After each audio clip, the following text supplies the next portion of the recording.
pertama di sana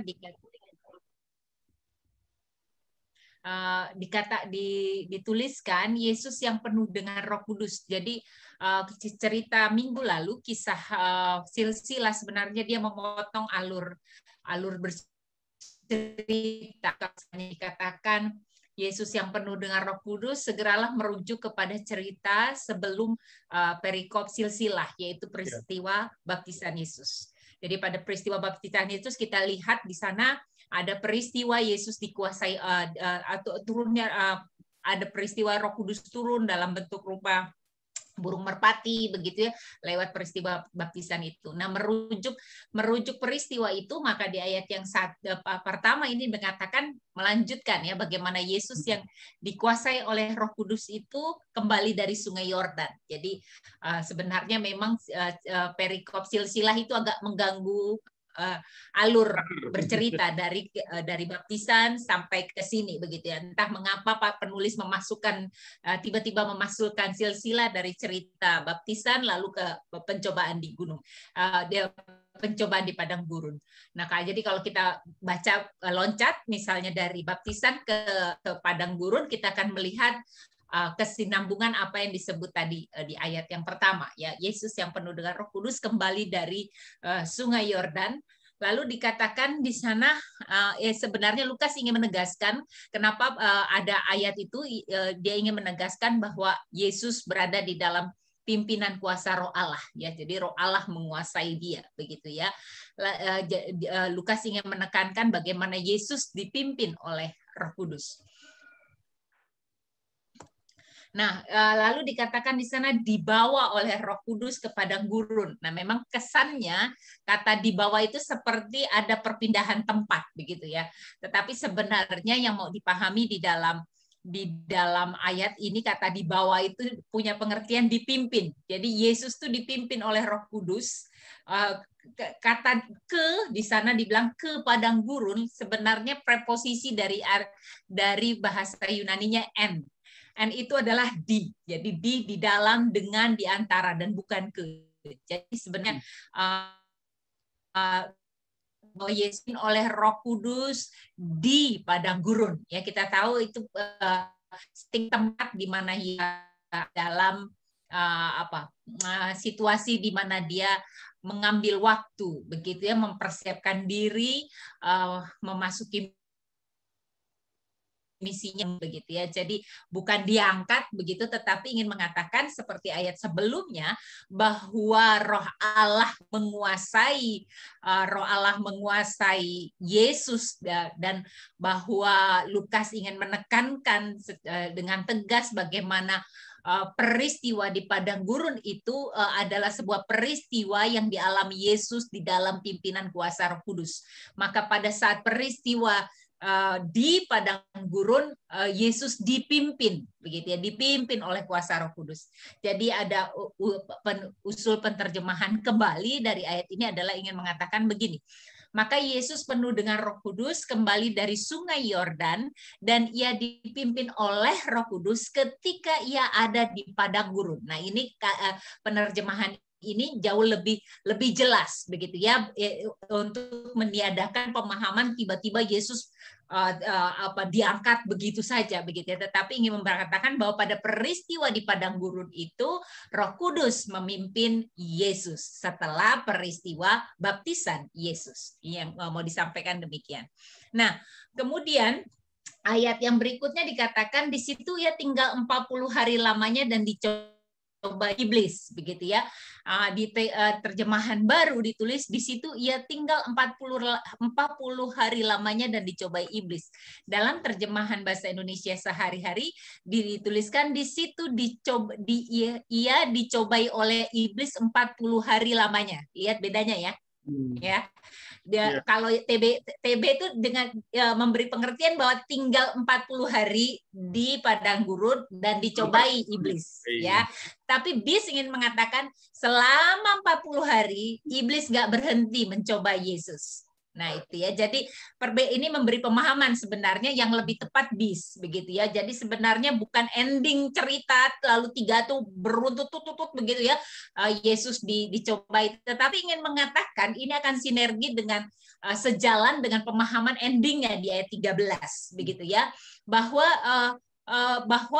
Yesus di sepanjang prosesnya selama 40 hari berpuasa, iblis tidak pernah berhenti mencobai dia.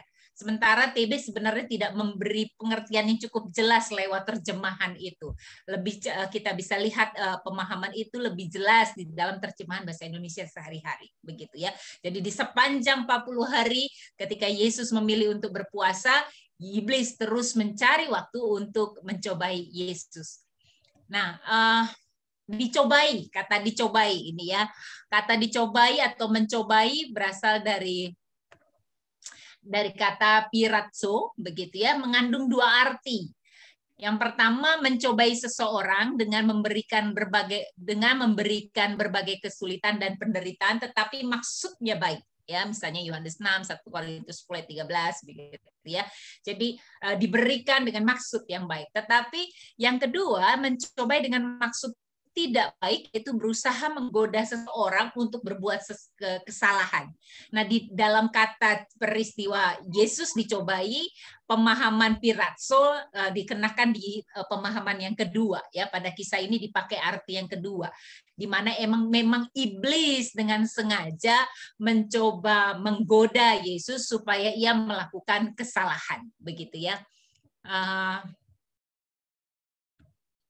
Kemudian lalu dikatakan di sana Yesus berpuasa 40 hari. Jadi kalau kita lihat kata puasa, kita bisa melihat bahwa puasa itu tidak khas milik satu agama, begitu ya. Jadi puasa punya Muslim, enggak. Sebenarnya banyak ajaran agama,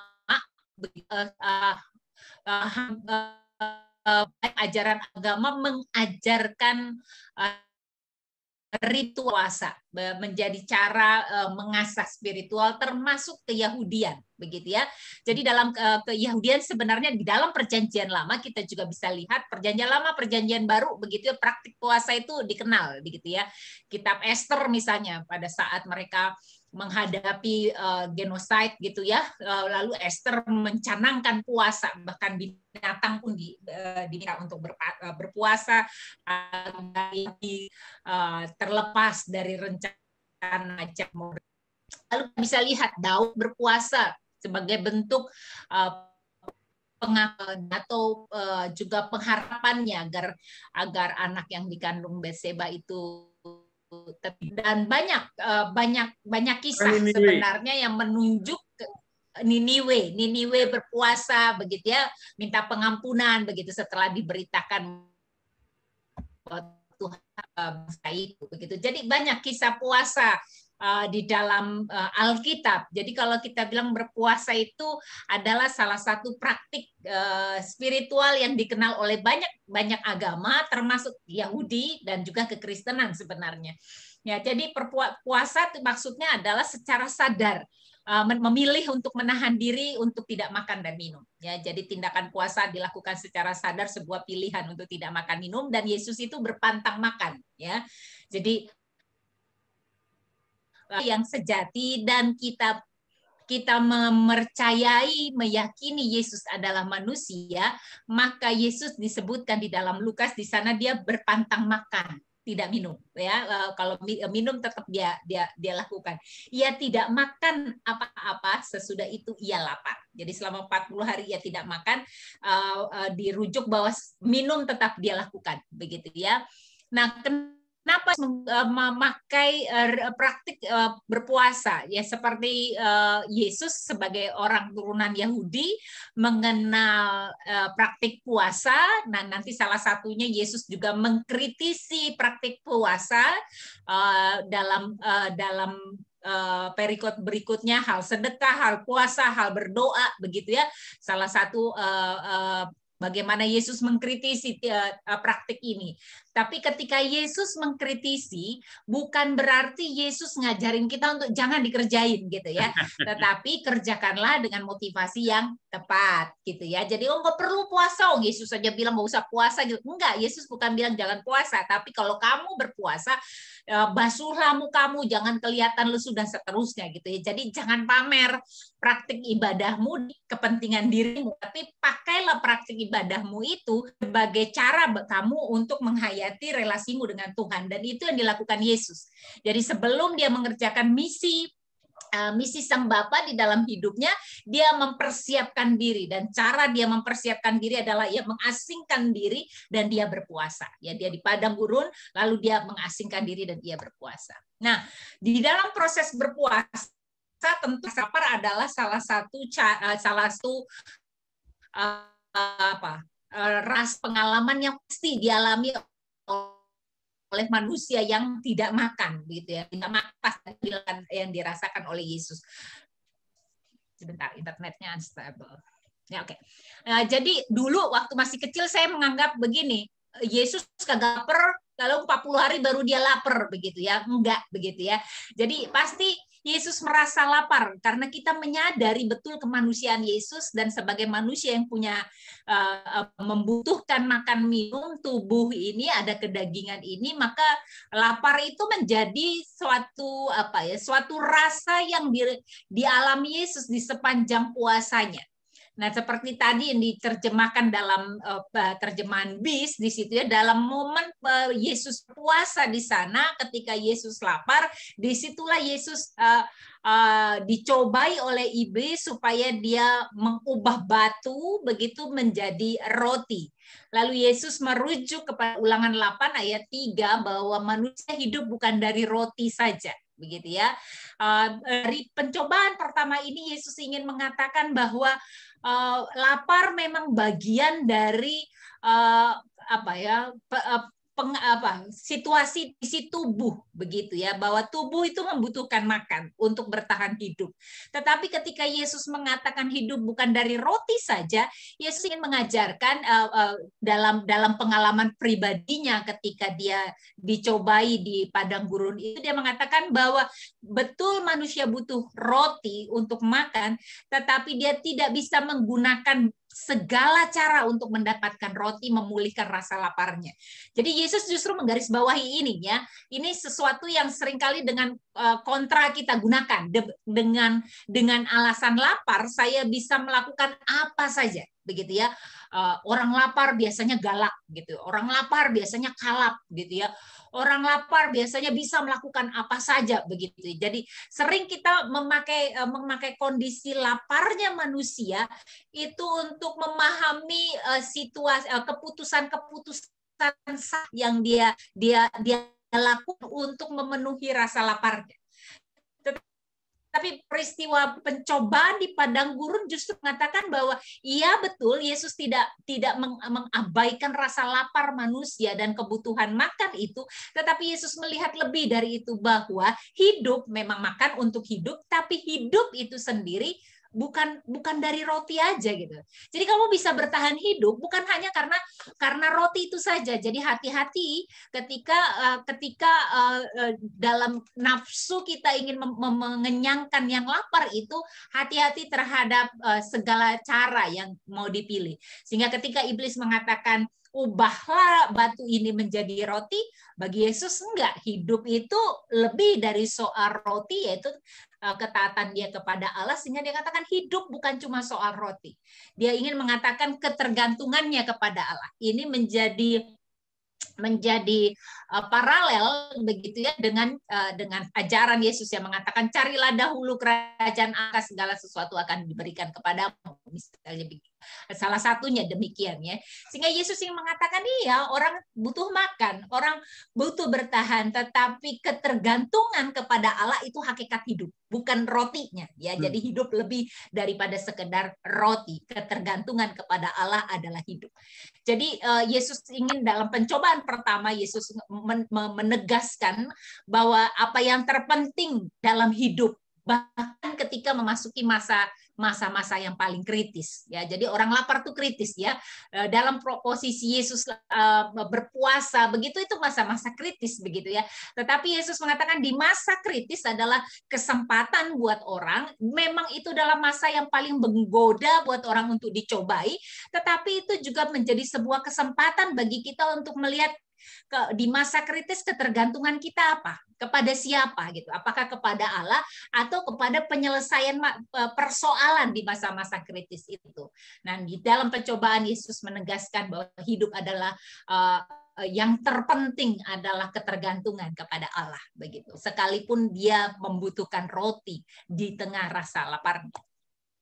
Nah, pencobaan kedua adalah ketika iblis menunjukkan kepada Yesus kemuliaan dunia dan itu akan diserahkan kepada Yesus ketika Yesus mau menyembah dia. Yang unik adalah iblis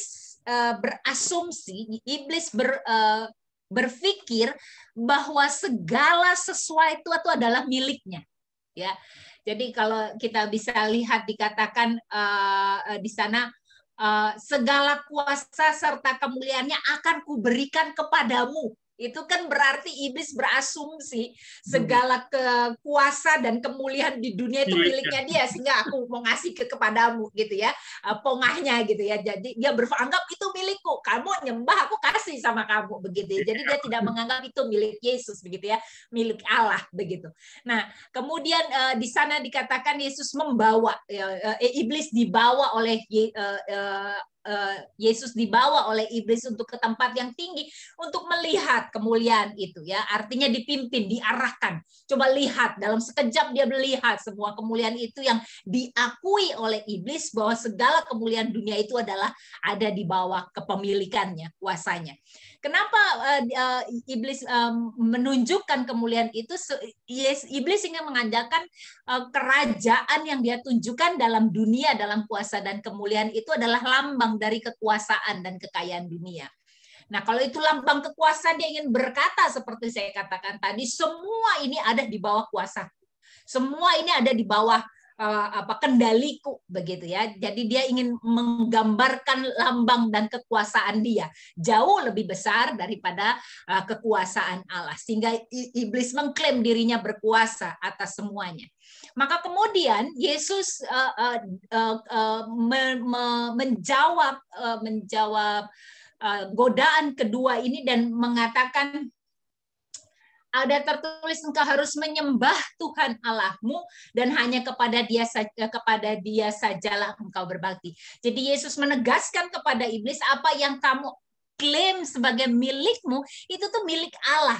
Maka kalau itu milik Allah, penyembahan itu harus ditujukan kepada Allah dan bukan kepadamu. Jadi Yesus ingin menunjukkan muslihat iblis, ya, yang mengakui kekuatan, kekuasaan dunia itu sebagai miliknya. Dan kita seringkali begitu, bukankah kita punya asumsi seperti itu, bahwa kalau ingin kaya ya jangan berharap, atau kalau ingin makmur, atau kalau ingin punya kekuasaan di dalam dunia ini dengan segala kemewahannya, ya lakukan dengan cara yang salah gitu ya, karena itu punyanya iblis gitu. Kalau lu jujur gak bakalan untung dah gitu ya, bahasa lainnya. Ya, sebenarnya konsep iblis itu sesuatu yang kita hidupi gitu ya dalam keseharian gitu. Dia mengatakan, lihat lu jujur begini mah kapan majunya begitu ya, atau lu lurus-lurus saja ya pantesan hidupnya kayak begini. Jadi kemuliaan, kemewahan itu selalu dipandang miliknya iblis. Untuk meraihnya adalah tunduk kepada cara iblis, untuk mendapatkannya itu adalah menyembah iblis. Artinya menyembah iblis itu adalah mengarahkan hidup untuk mendapat itu semua dengan caranya, gitu ya. Tentu cara kejahatan, cara yang tidak berkenan di hadapan Allah, begitu. Nah, tapi Yesus ingin mengatakan bahwa jangan berpikir itu punyamu, itu punya Allah, gitu ya. bahwa kemuliaan dan segala sesuatu dalam dunia ini tidak tertunduk kepadamu, tapi tertunduk kepada Allah. Sebenarnya Yesus ingin menegaskan kepada kita bahwa kemuliaan dan juga kelimpahan itu kita bisa nikmati di dalam Tuhan. Jadi Yesus mencoba membalikkan pemahaman kalau ingin mendapatkan kenikmatan ini sembahlah iblis. Kalau Allah mengatakan enggak, bahwa segala sesuatu tunduk di bawah Allah. Ingatlah bagaimana Allah memberkati raja-raja, ya, sehingga dikatakan misalnya dikatakan Salomo yang dengan segala kekayaannya tuh dibandingin rumput Tuhan menghiasi rumput tuh dengan luar biasa begitu ya. Jadi artinya apa? Semua di bawah Allah gitu. Jadi kalau kita juga berpikir tentang kemuliaan atau berpikir tentang kesejahteraan ini, bisa kamu raih ketika kamu tunduk kepada Allah, bukan tunduk kepada iblis. Jadi Yesus membalikkan cara berpikir iblis yang mencoba, tetapi Yesus menegaskan bahwa semua itu ada di kuasa Allah. Maka kalau itu ada di dalam kuasa Allah, mengabdi dan taatlah kepada Allah. Nggak ada jalan lain. Begitu. Kemudian pencobaan ketiga adalah jadi kalau di dalam Lukas itu dalam pencobaan pertama, pencobaan kedua kita bisa lihat bagaimana iblis mengatakan jika engkau anak Allah, ya, iblis mempertanyakan identitas Yesus begitu, ubahlah batu menjadi roti. Kemudian aku akan menyerahkan kemuliaan ini kalau engkau tunduk menyembah aku. Nah, yang ketiga, cara iblis tuh berbeda begitu ya. Dikatakan pada Yesus dibawa kepada hubungan bait Allah, kemudian di sini dia disuruh menjatuhkan diri dari hubungan bait Allah. Nah, cara yang ketiga diubah adalah apa? Dia memakai cara Yesus. Karena Yesus ketika menjawab godaan iblis, Yesus selalu mengatakan, ada tertulis, hidup bukan hanya dari roti saja. Ada tertulis, engkau harus menyembah kepada Tuhan Allahmu. Nah, sekarang iblis mengatakan apa? Ada tertulis, ya, dia mengenai engkau, ia akan memerintahkan malaikat-malaikatnya untuk melindungi engkau dan seterusnya. Jadi iblis mengatakan, oke, sekarang ada tertulis nih, ya, di dalam kitab para nabi nih. Kamu kan dari tadi bilang ada tertulis ya. Ini ada tertulis juga nih, gitu ya, di dalam kitab bahwa dia akan menatang engkau, tidak akan membiarkan engkau jatuh. Nah, sekarang coba jatuhkan dirimu, begitu ya. Kita lihat dulu gimana Allah menggenapi firman ini, begitu ya. Nah, di sini kita bisa lihat pada pencobaan yang ketiga ini, iblis bergerak. Dia tidak lagi soal kebutuhan hidup, roti, kemuliaan, kekayaan materi duniawi, tetapi kemudian dia bergerak di mana dia mengajak Yesus mempertanyakan sesuatu yang dia pegang teguh, begitu ya, bahwa tunduklah kepada Allah, hidup itu adalah ketaatan kepada Allah, cari dahulu kerajaan Allah, begitu. Nah, sekarang itu yang dipertanyakan. Ingat, itu juga yang menjadi pergulatan Ayub, bukan begitu ya? Apakah engkau masih akan menyembah Allahmu, begitu, di saat bertubi-tubi penderitaan datang kepada dia, lalu itu muncul dari perkataan itu muncul dari istrinya, begitu ya. Jadi kemudian sekarang kamu yang memilih untuk taat kepada Allah, engkau yang memilih untuk berpusat kepada Allah, sekarang coba lihat Allahmu itu. Apakah dia akan menggenapi janjinya ketika engkau menjatuhkan diri seperti ada tertulis, gitu ya. Jadi bukan soal lagi kebutuhan dan kekuasaan, tetapi soal keyakinan percaya kepada janji Allah. Nah, iblis mencoba menggoda Yesus agar dia punya keraguan terhadap pemeliharaan Allah. Ya, jadi dia supaya ragu apa benar ya apa yang kuyakini ini ya. Tetapi kita bisa lihat lagi bagaimana Yesus memilih untuk taat dan meyakini bahwa janji Allah itu akan digenapi tanpa perlu kemudian menjadi atraktif untuk untuk memberikannya. Karena apa? Kalau dia jatuh tiba-tiba dia mengawang gitu kayak sulap gitu ya. Itu kan atraktif sekali begitu ya. Orang mengatakan, wah hebat juga, bener nih orang yang percaya sama Allah tuh jadi keren begitu ya. Oh, atraktif sekali kayak begitu. Yesus enggak gitu.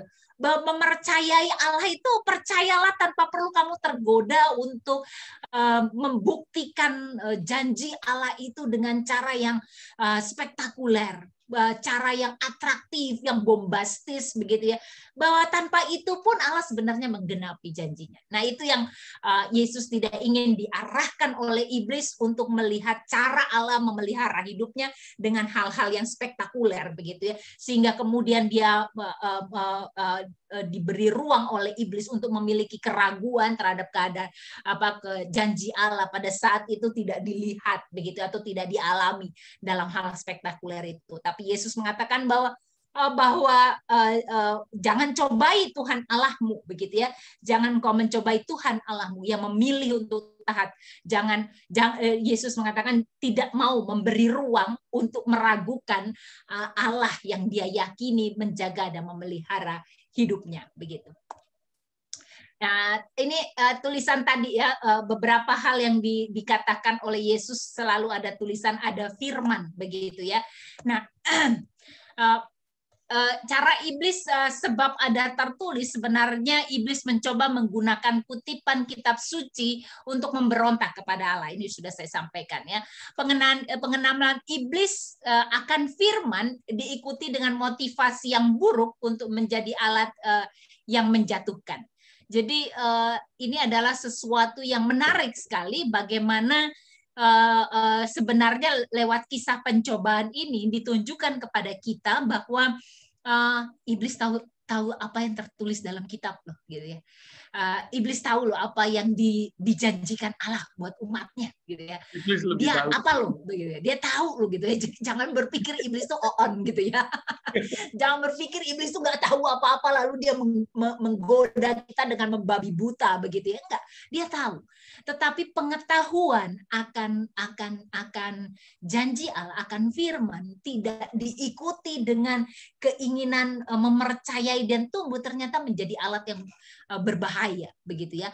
Kutip ayat itu bisa menjadi sangat berbahaya kalau tidak diikuti dengan pengetahuan, tidak diikuti dengan motivasi, bisa menjadi alat yang menjatuhkan, menghancurkan kehidupan. Nah, hati-hati begitu ya. Itu yang dilakukan iblis ya. Kutip ayat yang dia lakukan itu bukan untuk pada dirinya mengenal firman itu, tetapi ingin menjatuhkan, menghancurkan, mencobai agar ada kegagalan. Nah, tetapi Yesus justru ingin menunjukkan dalam pergulatannya melawan godaan iblis ini bagaimana firman itu harus dipahami. Dia tidak ingin diselewengkan oleh firman yang dipahami oleh iblis, tetapi dia mencoba menegaskan kepada iblis bagaimana firman itu dipahami. Ya, di dalam kerangka besar cinta Allah, karya keselamatan Allah. Ya, setiap firman itu ada selalu di bawah kerangka besar cinta Allah dan karya keselamatan Allah. Sehingga Yesus pun menegaskan bagaimana firman itu adalah kekuatan untuk menggoda, untuk melawan godaan iblis. Ya, jadi ia membongkar motivasi sesungguhnya dari iblis ketika menggunakan ayat. Ya, kamu nampaknya rohani pakai ayat gitu, tetapi sebenarnya apa yang nampaknya rohani itu tidak berkenan di hadapan Allah begitu ya. Dia membongkar segala motivasi iblis bagaimana mencobai manusia, mencobai Yesus dengan menggunakan hal-hal yang nampaknya sangat rohani sekalipun begitu ya. Nah, sehingga di sana boleh kita lihat bagaimana pengetahuan yang benar itu juga harus diikuti dengan ketulusan, kemurnian untuk bertumbuh kepada Allah. Jangan berhenti kepada sebuah pengetahuan yang benar. Kadang-kala kita bisa pakai ayat demi kepentingan kita. Itu kan gitu. Iblis pakai ayat untuk kepentingannya, bukan memakai ayat untuk kemuliaan Allah. Nah, itu sesuatu yang digarisbawahi oleh Yesus ketika Yesus menjawab godaan iblis. Nah, di ayat 13 dikatakan iblis mundur gitu ya. Sesudah iblis mengakhiri semua pencobaan itu, ia mundur daripadanya dan menunggu waktu yang baik ya. Mundur bukan berarti berhenti ya. Jadi kalau dikatakan mundur bukan berarti berhenti, sebab dikatakan dia mencari waktu yang baik Ya, waktu yang baik itu apa sih? Waktu yang dimana manusia berada dalam keadaan kritis hidupnya. Biasanya saat-saat kritis adalah waktu di mana kita berada di persimpangan jalan, begitu ya. Berada di dalam situasi untuk mengambil sebuah pilihan-pilihan yang diperhadapkan dengan sebuah keyakinan iman dan realita kehidupan. Nah, itu waktu yang baik. Kita bisa lihat itu juga ada di sepanjang pelayanan Yesus, bagaimana iblis tidak berhenti, bahkan kita bisa lihat ya, para murid juga tergoda untuk itu, begitu ya, di peristiwa salib begitu, tidak pernah berhenti. Bagaimana iblis mencoba Yesus dengan banyak lewat orang, lewat berbagai peristiwa-peristiwa. Jadi godaan itu terus terjadi. Jadi bukan berarti Yesus menang melewat percobaan di padang gurun lalu hidupnya beres, enggak.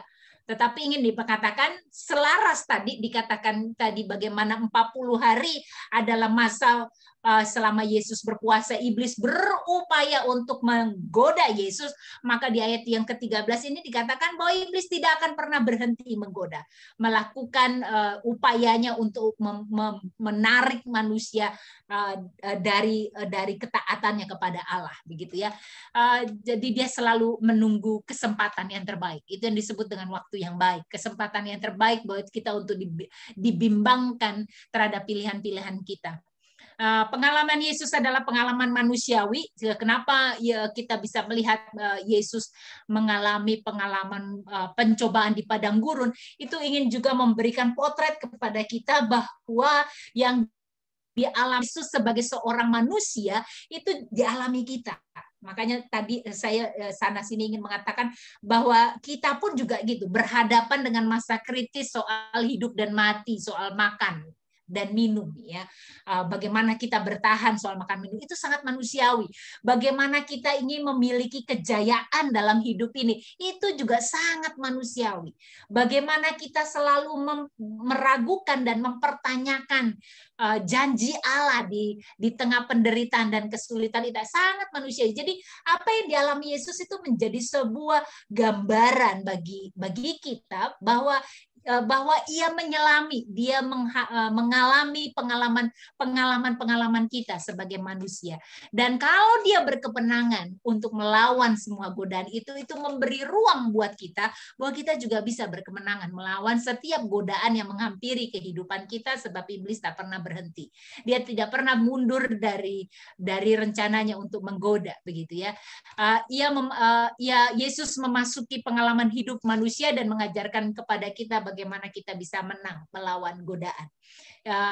Ia memberikan kesadaran bahwa upaya untuk menjauhkan diri dari Allah akan datang terus dalam kehidupan melalui berbagai cara dan peristiwa. Ya, jadi percayalah bahwa hal seperti ini tidak akan berhenti terjadi dalam hidup kita. Ya, bagaimana kuasa yang jahat tak akan membiarkan kita hidup berpaut kepada Allah, ya, tetapi akan selalu mencoba memberikan kesempatan buat kita untuk mengkhianati apa yang kita yakini di dalam Dia. Oke, itu yang bisa saya sharekan dari kisah pencobaan, ya, Yesus dicobai di padang gurun. Saya stop share, silakan Bapak Ibu jika ada yang mau share atau ada yang mau bertanya, semoga saya bisa menjawab, begitu ya. Saya persilakan, silakan Pak Jarwo. Terima kasih Bu Vera.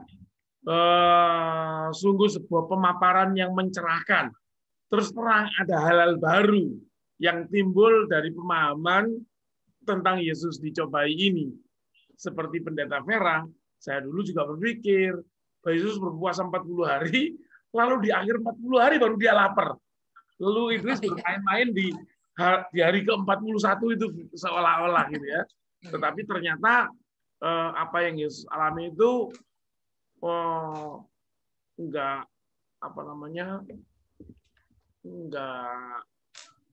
aneh, enggak berbeda sekali dengan apa yang manusia alami. Ternyata juga memang dari hari ke hari mengalami pergumulan itu yang bisa saya tangkap dan sedikit refleksikan. Mari Bapak Ibu, apabila ada yang bermaksud mendapatkan pemaparan lebih lanjut, lebih detail untuk memperjelas pemahaman kita, silakan mengajukan pertanyaan. Boleh di chat, boleh raise hand. Nanti kalau saya bisa melihat di chat ada tuh. Iya. Saya coba ya di chat ada nggak ya? Oh, di chat sudah ada. Di chat sudah ada, sebentar. Dari Bu Nana. Dalam doa Bapa kami, ada kata-kata, dan janganlah membawa kami ke dalam pencobaan. Apakah ini pencobaan untuk kebaikan kita, atau pencobaan jahat, atau keduanya? Apakah pencobaan untuk kebaikan kita adalah benar, berasal dari Tuhan? Kalau benar, apakah boleh kita mohon dijauhkan juga dari pencobaan bertujuan baik ini? Yang kedua, kita tahu bahwa di dalam Tuhan tidak ada yang mustahil. Namun bila kita berdoa memohon sesuatu yang mustahil, apakah ini sama dengan memanipulasi atau mencobai Tuhan? Mari, Domina, silakan. Yang kedua, memohon sesuatu yang mustahil, apakah ini sama? Namun bila kita berdoa, apakah itu mencobai Tuhan? Oke. Pertama di pertanyaan pertama Bu Nana begitu ya, di dalam Yakobus pasal yang ke-13 dikatakan, apabila seorang dicobai janganlah ia berkata pencobaan ini datang dari Allah, sebab Allah tidak dapat dicobai oleh yang jahat dan ia sendiri tidak mencobai siapapun, begitu ya. Jadi di dalam Yakobus 1 ayat 13 sebenarnya ingin mengatakan begini. Memang ada sisi seperti tadi saya katakan tadi, sebentar ya. Sebentar.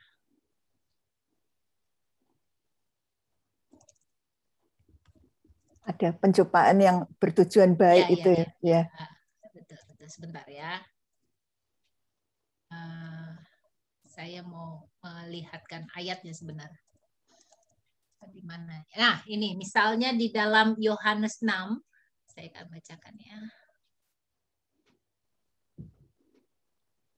Yohanes 6 ayat 6. Di sana dikatakan hal itu dikatakannya untuk mencobai dia sebab ia sendiri tahu apa yang hendak dilakukan. Ini adalah kalimat yang dituliskan ketika para murid Filipus bertanya kepada Yesus soal memberi makan 5.000 orang begitu ya. Di manakah supaya dia berkata kepada Filipus, di mana kita akan memberi roti supaya mereka ini dapat makan begitu ya. Yesus bertanya begitu ya. Dikatakan untuk mencobai dia sebab dia sendiri tahu begitu. Dia kepingin tahu reaksi murid dengan peristiwa itu. Sementara di 1 Korintus 10 itu ayat 13 dikatakan gini, pencobaan-pencobaan yang kamu alami ialah pencobaan-pencobaan biasa yang tidak melebihi kekuatan manusia, sebab Allah setia dan karena itu ia tidak akan membiarkan kamu dicobai melampaui kekuatanmu.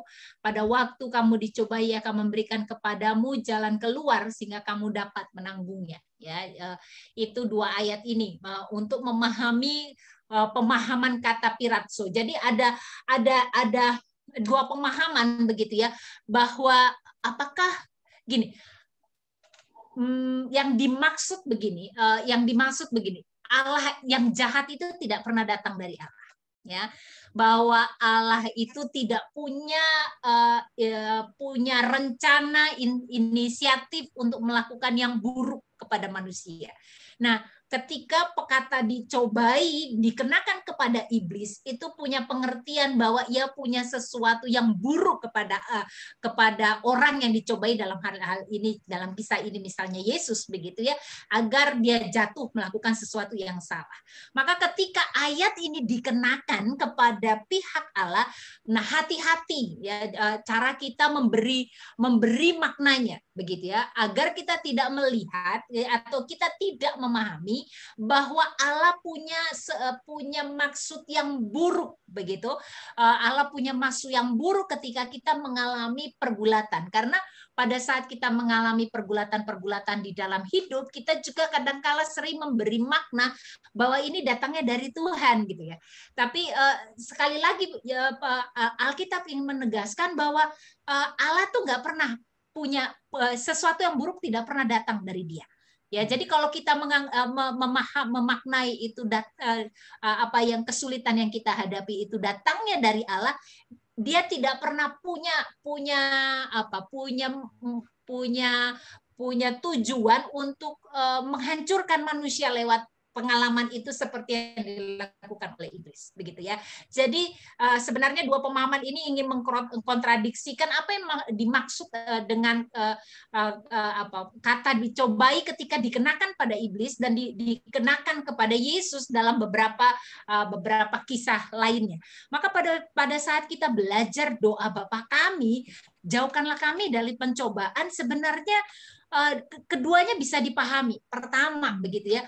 Kalaupun kita melewati masa-masa di mana kita mengalami saat-saat yang sulit untuk jadi Allah itu memberi ruang bagi kita untuk mengambil keputusan yang tepat di tengah situasi kritis kita. Walaupun situasi kritis itu bukan bagaimana kita bisa melihat bagaimana kita merefleksikan apa yang kita yakini di masa-masa kritis begitu ya. Maka pada saat doa Bapa kami, Yesus mengajarkan kita ini punya kekuatan yang terbatas menghadapi pencobaan. Maka berdoalah jauhkan dari pencobaan.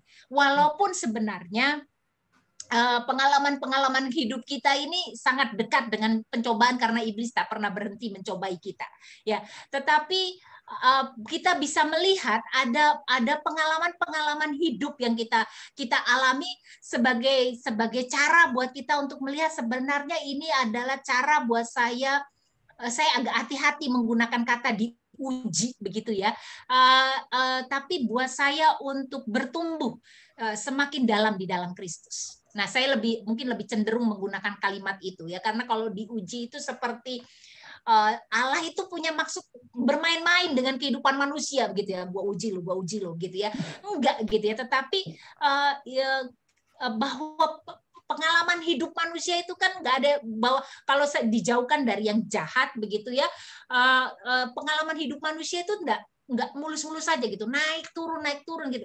Maka Yesus mengajarkan kita supaya kita tuh jangan jatuh di tengah pengalaman-pengalaman seperti itu, bahwa ada yang datangnya dari iblis, apakah kemudian ada yang datangnya dari Allah. Kalau itu dimaknai pencobaan yang dialami itu tidak yang kamu alami itu adalah hal yang biasa, tidak melebihi kekuatan seperti 1 Korintus, itu pun maksudnya baik gitu ya.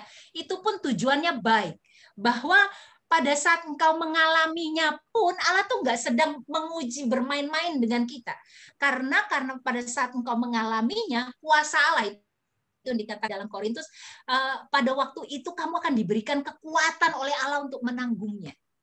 Ya, jadi itu cara kita juga merefleksikan pengalaman-pengalaman sulit di dalam kehidupan ini untuk melihat bagaimana tangan pengasihan Tuhan itu tak pernah meninggalkan kita, seperti yang dilakukan iblis dalam konteks dia, pemahaman dia untuk mencobai manusia. Jadi kalau kita diajarin berdoa seperti ini ya, agar diberikan kewaspadaan. Yesus mengajarkan kepada kita untuk diberikan kewaspadaan, kepekaan untuk melihat pengalaman-pengalaman hidup ini di dalam cinta dan kuasa Allah.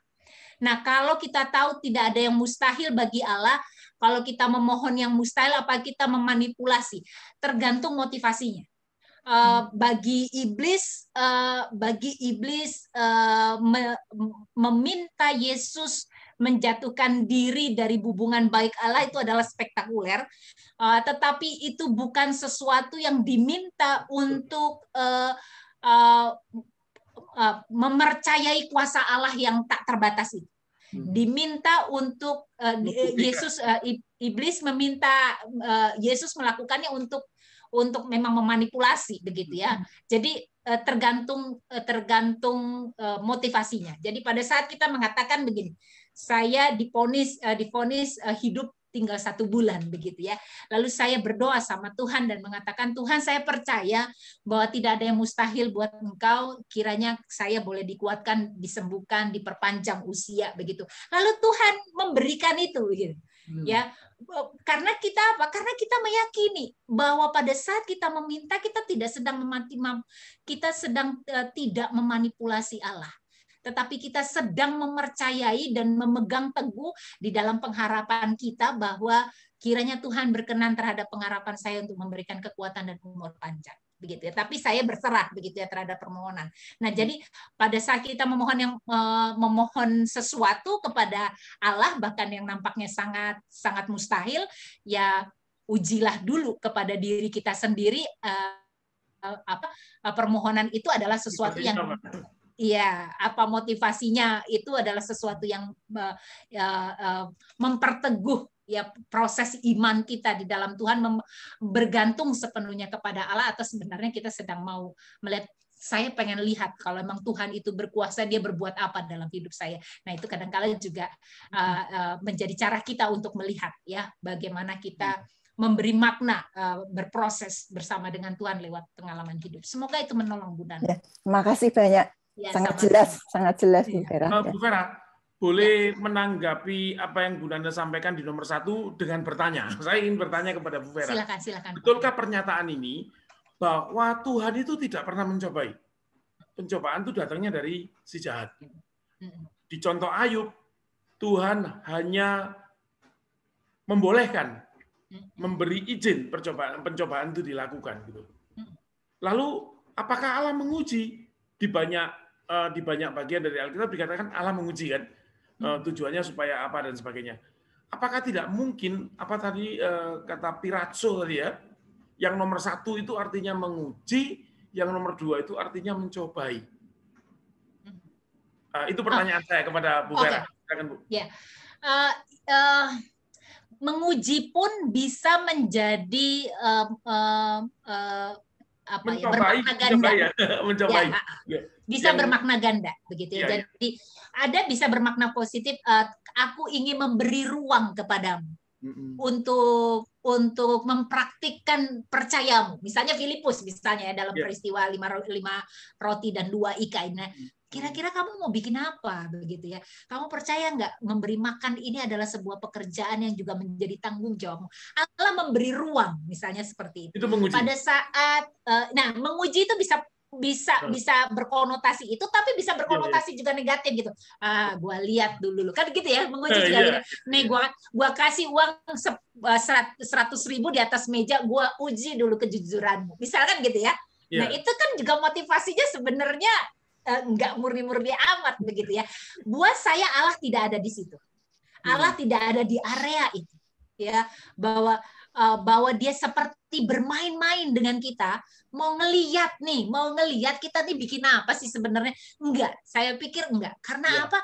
Karena Allah menjadi manusia dalam diri Yesus. Artinya apa? Dia berempati, dia memasuki hidup manusia, dia mengalami apa yang dialami manusia, dan bagi Allah pergulatan manusia untuk melewati hidup itu nggak gampang gitu. Jadi Allah tidak sedang bermain-main dengan hidup kita dan mengatakan gue pengen tahu lo lagi apa gitu. Enggak. Tetapi Allah ingin memberi ruang buat kita. Mari bertumbuh di dalam keyakinanmu kepadaku lewat pengalaman ini. Bahwa aku tidak sedang mencobai engkau dalam arti tadi yang dikatakan Bu Nanda, ya sesuatu yang buruk gitu. Jadi kalaupun misalnya kayak Pak Jarwo mengatakan bahwa ada orang yang mengatakan pencobaan tidak datang dari Allah, begitu, saya memahaminya bahwa itu tadi mencobai dalam pemahaman mau ngelihat kita jatuh apa kagak gitu ya. Mau lihat kita tergoda apa enggak, sedang bermain-main dengan keyakinan iman kita terhadap dia, enggak, sedang mencoba menjoroki kita mengambil keputusan yang jahat seperti si iblis, enggak. Saya pikir Allah dibersihkan dari motivasi itu karena dia adalah Allah yang baik, yang baik selalu datang dari dia. Maka pada saat saya berefleksi dan mengatakan seperti yang dikatakan juga Yakobus begitu, pencobaan tidak datang dari Tuhan begitu, adalah dalam motivasi ini. Dia tidak sedang punya rencana buruk atas kita lewat pengalaman sulit hidup kita begitu.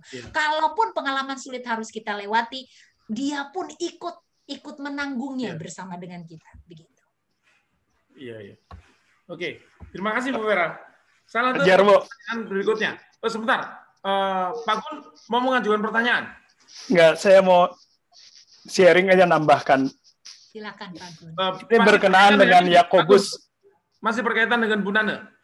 Berkaitan dengan hal yang tadi Pak Jarwo. Ya, silakan Pak Gun. Jadi kalau saya melihat berkaitan dengan Yakobus 1:13, itu ada dua perkataan di situ, ujian dan cobaan. Dua-dua kata itu dipergunakan. Kalau buat saya, kalau mempelajari dari Yakobus, dan untuk teman-teman yang sudah belajar Yakobus juga dalam live group, kita melihat ujian itu tujuannya agar yang diuji itu lulus, bukan untuk menjatuhkan. Cobaan itu tujuannya untuk menjatuhkan. Bukan. Dalam pengertian Yakobus ya. Jadi saya bukan pengertian sehari-hari di luar Alkitab. Jadi kalau Allah mengizinkan ujian kepada seseorang, Allah berharap kita itu lulus. Ketika Job itu Ayub diperkenankan, iblis diperkenankan untuk menguji, Allah berharap Ayub itu lulus. Ayub itu yang paling dibanggakan. Dan Allah membantu pada akhirnya Ayub menangani krisis kehidupannya. Jadi ketika dikatakan tadi pertanyaan Nane yang dari Matius 6 ya, ini doa Bapa kami. Doa Bapa kami kan, janganlah membawa kami ke dalam pencobaan. Ini translation dari bahasa Yunani-nya. Jangan membawa kami ke dalam pencobaan. Tapi translation ini dipertanyakan sebab bagaimana Allah membawa kepada pencobaan gitu. Allah tidak mencobai. Oleh karena itu dalam translation yang baru, dan Bapak Ibu bisa lihat juga yang menarik itu Pope Francis yang sekarang menyetujui translation yang baru. Dalam kalimat Bapa kami itu, Bapa kami, jadi janganlah membiarkan kami masuk ke dalam pencobaan. Walaupun dalam pengertian sehari-hari nampaknya sama, tapi itu berbeda sekali. Sebab Allah tidak membawa kita ke dalam pencobaan, tapi yang kita minta, jangan biarkan kita itu mencobai diri sendiri. Kita itu senang mencobai diri sendiri. Kalau ada uang gede, ya, ada macam-macam deh. Semua yang ini, kita kepengen gitu. Walaupun bagaimana kita itu tidak bisa mengendalikan diri gitu ya. Tetapi karena kepengennya seperti itu, mungkin kita jadi nyolong ya, atau korupsi macam-macam. Nah, jangan biarkan kita masuk ke dalam pencobaan seperti itu. Lebih baik kesempatan itu ditutup supaya kita tidak terganggu, kurang lebih seperti gitu. Iya. Jadi pengertian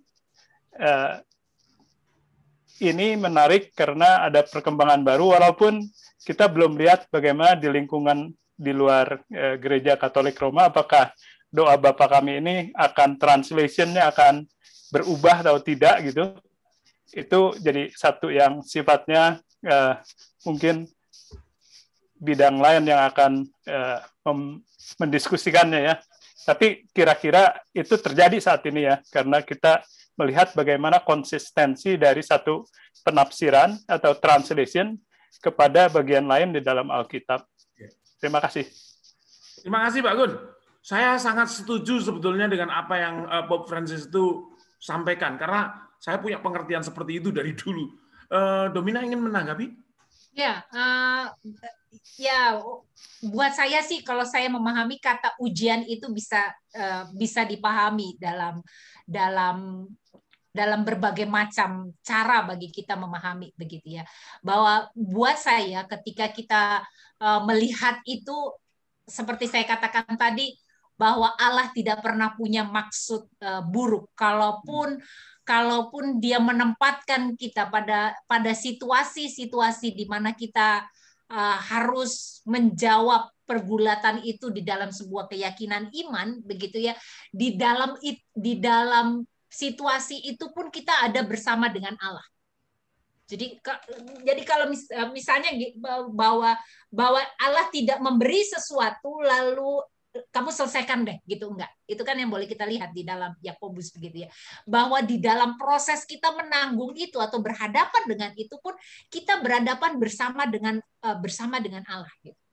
Jadi kalau saya memahami kata ujian itu pun tidak kemudian mengatakan semua ujian itu punya maksud baik, semua yang katanya pencobaan itu punya maksud buruk, begitu ya. Tetapi kita dalam memahami dua kata itu, saya ingin menggarisbawahi bahwa pada saat kita memberi refleksi, pada saat kita mencoba memahami bagaimana manusia mengatakan di masa-masa kritis hidupnya, dalam masa-masa sulit hidupnya, untuk melihat itu di dalam kacamata cinta Allah, maka cinta Allah itu tidak berkurang, begitu ya.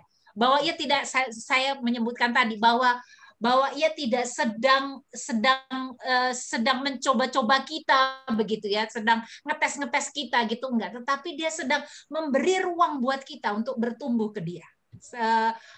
Melewati masa-masa saat ini, melewati situasi-situasi yang sulit seperti ini, sehingga motivasi bahwa Allah ingin kita masuk dalam keputusan yang salah itu tidak ada, gitu ya, di dalam rancangan baik Allah.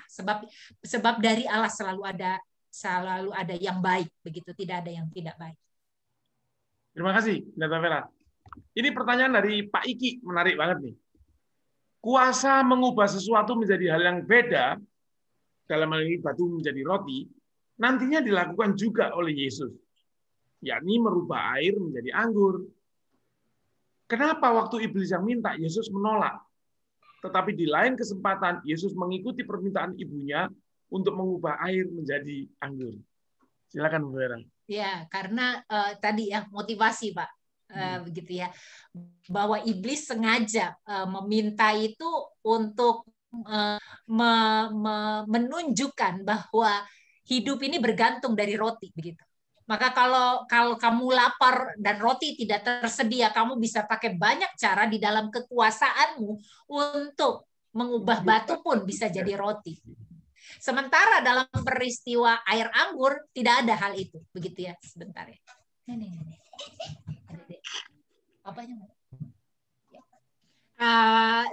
Dalam peristiwa air dari menjadi anggur, peristiwa di Kana, Ibu Maria tidak berada di dalam posisi bahwa dia ingin Yesus mengubah itu semua demi kepentingan, demi sesuatu yang buruk, begitu ya. Dan Yesus pun sebenarnya kan waktuku belum, Ibu, waktu dia pada saat itu menjawab, tetapi kemudian dia mengerjakannya. Jadi apa yang membedakannya? Membedakannya itu bukan soal mengubahnya, karena soal mengubah itu dikerjain Allah juga dalam kesempatan pengajaran dia yang lain. 5 roti 2 ikan kan itu adalah mengubah jumlah dari yang sedikit menjadi banyak. Penyembuhan itu mengubah dari yang sakit menjadi sehat, begitu ya. Jadi perubahan situasi, kondisi dari buruk menjadi baik itu dikerjakan Allah dalam karya-karya mujizatnya. Tetapi Allah tidak mau mengerjakan itu dengan motivasi yang tidak tepat. Maka Yesus pun tidak mau membuat mujizat ketika mujizat itu dipahami dengan tidak tepat. Karena dia tidak ingin menempatkan dirinya sebagai tukang mujizat, gitu ya. Ayo datang ke sini kayak dukun, gitu ya. Kayak dukun, ini buruk jadi baik, ini sakit jadi sehat, gitu. Enggak. Saya berising.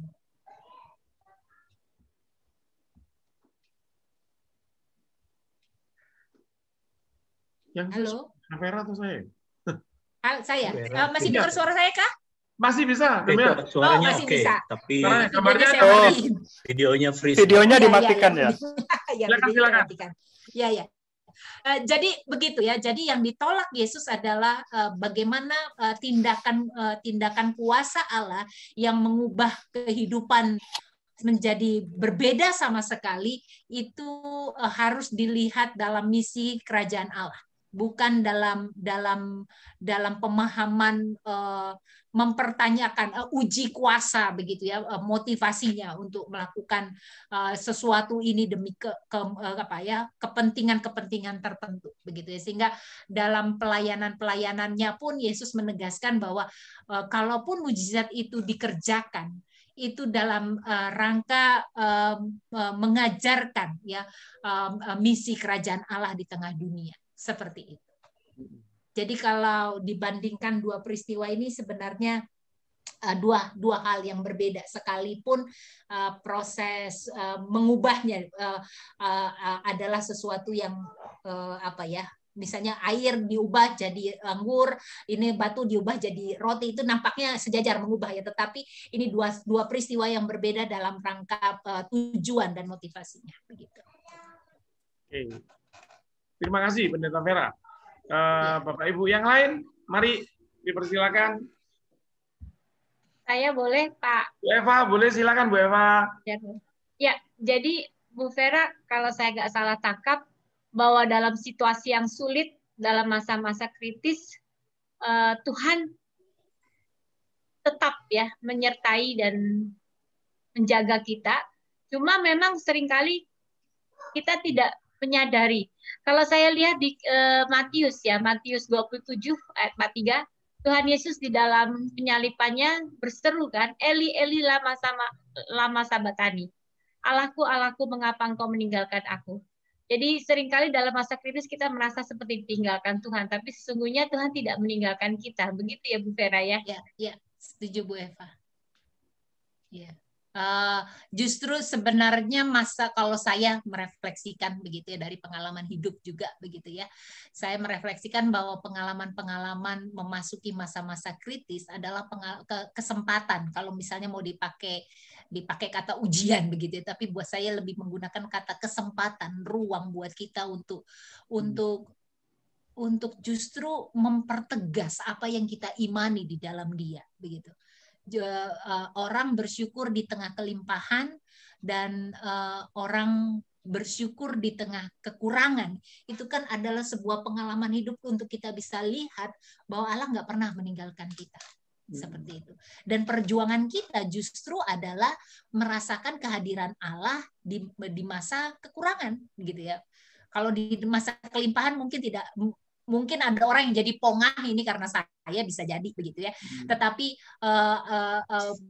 di tengah kan orang juga bisa mengatakan Tuhan memberkati saya gitu ya, merefleksikan itu, tetapi agak menjadi sebuah perjuangan lebih keras buat kita untuk melihat Tuhan memberkati saya sementara hidup kita berada di dalam masa kritis gitu. Melihat kehadiran Dia di masa kritis. Menurut saya itu ruang perjalanan iman kita bersama dengan Tuhan. Oke, terima kasih Bu Vera, terima kasih Bu Eva. Pak Jarwo, kalau di ruang Petibulum ini ada kesaksian gitu nggak sih? Ada kesempatan untuk itu selain tanya jawab? Sebetulnya forumnya tanya jawab. Tanya jawab. Tapi kalau yang mencoba kesaksian itu adalah lebih menjelaskan apa yang disampaikan tadi, ya monggo-monggo aja. Tetapi forumnya bukan itu sebetulnya. Gitu. Oh ya. Gitu, ya, maksud saya tentang diuji atau dicobai ya. Kalau kita mengalami masa-masa yang sangat sulit, kritis gitu, di mana kita sendirian, memang sih seperti Tuhan Yesus kan berseru, Allah, Allahku, kenapa engkau meninggalkan aku? Seperti merasa ditinggalkan gitu. Nah ini Bapak Ibu semua, sebulan yang lalu saya menderita COVID ya. Oh iya. Mana saya harus sendirian. Orang-orang terkasih nggak boleh deket-deket. Nah itu memang yang sangat berat adalah perasaan ditinggalkan, perasaan sendirian, perasaan kesepian, bahkan ketakutan ya. Kan kita nggak pernah tahu karena belum ada obat untuk COVID. Bentar. Bu Eva, silakan lanjut. Jadi saya sih nggak pernah, apakah saya sedang diuji atau dicobai. Ya. Perasaan ditinggalkan, perasaan tidak disertai, itu jelas ya, karena kita kan nggak bisa deket dengan siapapun. Kalau mau deket ya lewat video call, telepon.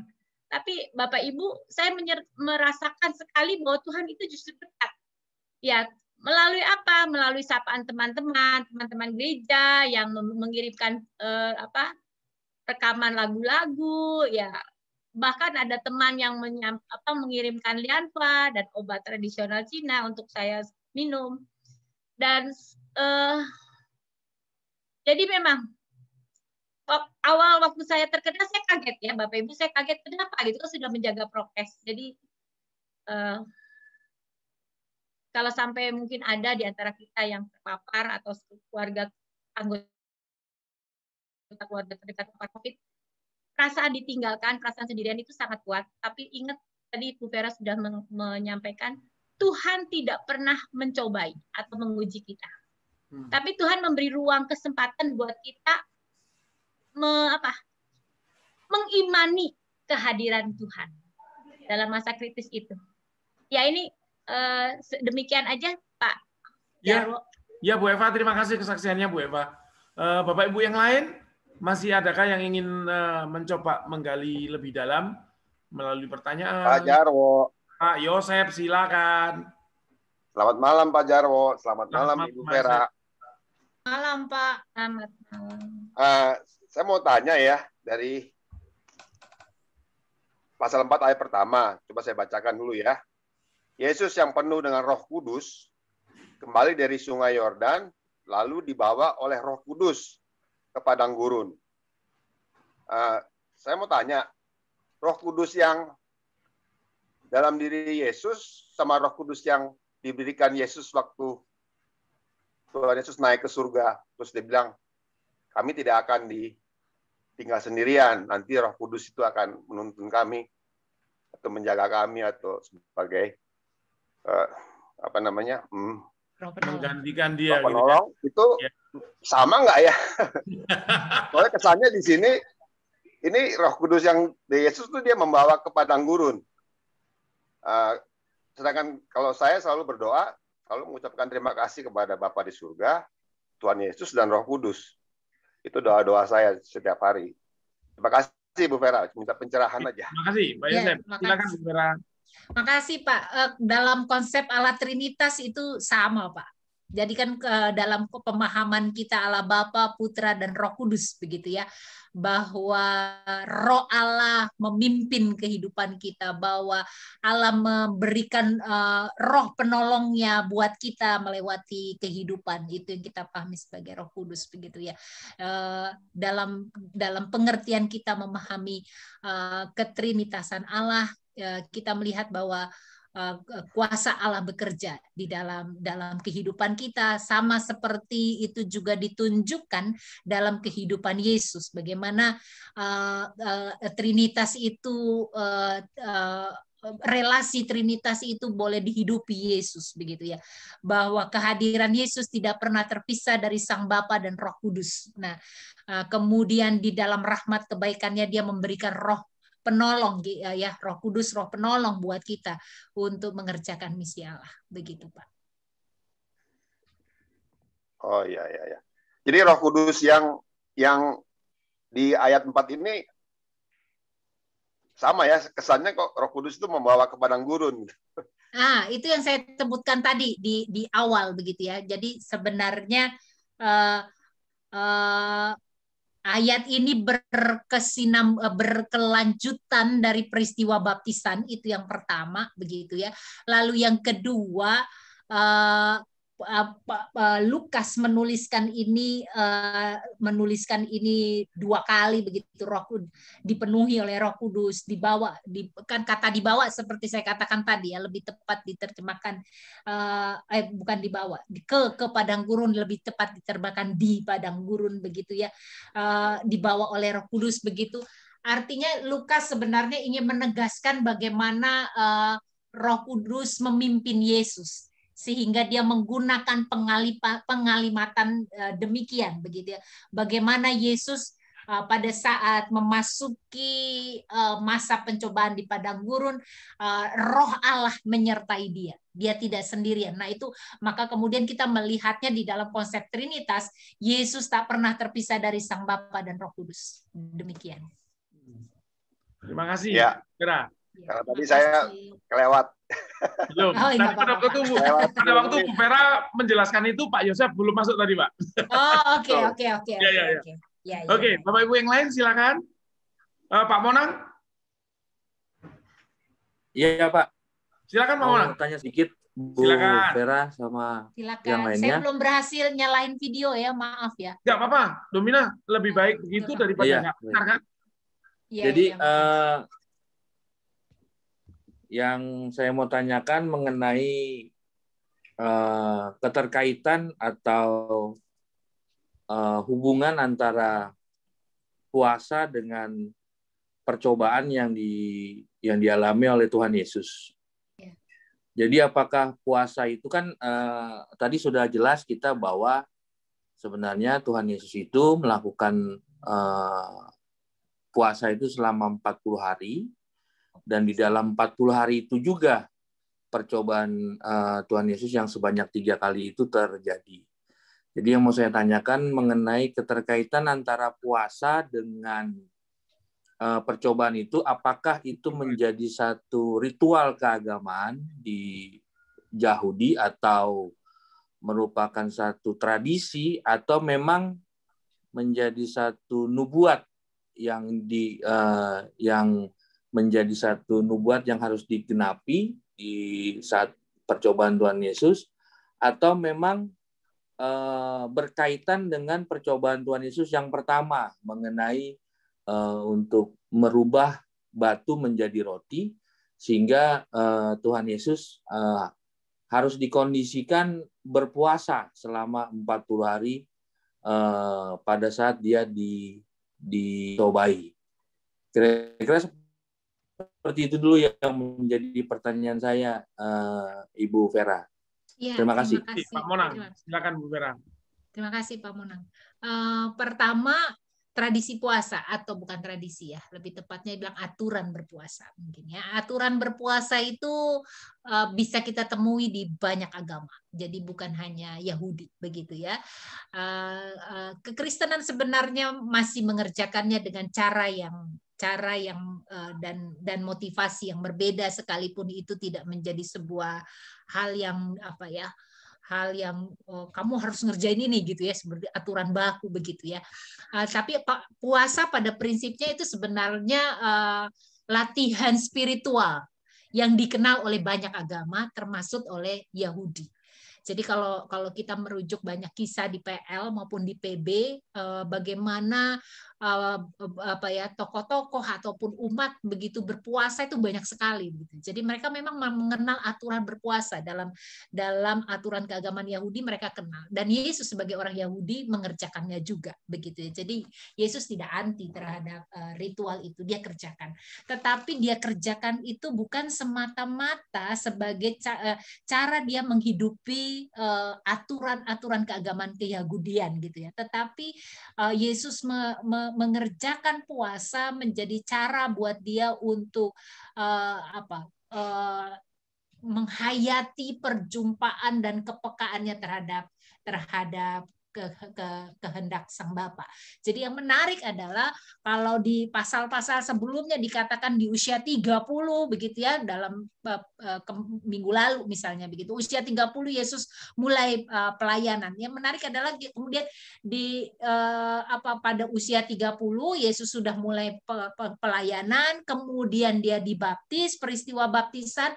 Nah, jadi pada saat Yesus bersiap diri untuk mengerjakan misi Allah, dia memang memberi ruang bagi dirinya itu juga mempersiapkan segala sesuatunya, dan dia pakai itu lewat ritual berpuasa. Salah satunya ya, bagaimana Yesus menghayati relasinya bersama dengan Sang Bapa, dan nampaknya itu bisa dengan sangat jelas kita lihat bagaimana ketika Yesus berproses di dalam puasa itu, bagaimana Yesus menghayati ketertundukan kepada Sang Bapa di tengah godaan iblis. Ya, bagaimana ia sungguh-sungguh berpegang pada ketaatan bahkan di masa kritisnya sebagai manusia dalam laparnya. Bagaimana Yesus mempercayai bahwa segala sesuatu itu ada di bawah kuasa Sang Bapa dan bukan di bawah kuasa iblis. Sehingga dibilang tunduk pada Allah, bukan tunduk pada yang lain begitu. Nah, jadi justru dalam masa puasa itu Yesus mengasah atau memekakkan begitu relasinya bersama dengan Bapa untuk mengerjakan misi Allah. Jadi puasa yang dikerjakan Yesus adalah sesuatu yang memang dilakukan Yesus untuk mempersiapkan diri mengerjakan misi keselamatan bagi dunia. Itu sesuatu pada, kalau saya tadi sampaikan gitu ya, pada pengajaran berikutnya Yesus pun mengkritisi pelaksanaan ritual puasa ya. Kalau bisa lihat dalam Injil begitu ya, Yesus salah satunya mengkritisi hal berdoa. Hal berdoa itu kan sesuatu yang kita lakukan, tapi Yesus kritisi gitu, kamu berdoa tuh jangan mencari muka di depan-depan umum begitu ya. Hal bersedekah, hal berpuasa salah satunya ya, karena bagi Yesus kerjakanlah ritual-ritual itu begitu, tapi kerjakanlah dengan motivasi yang terarah kepada Allah.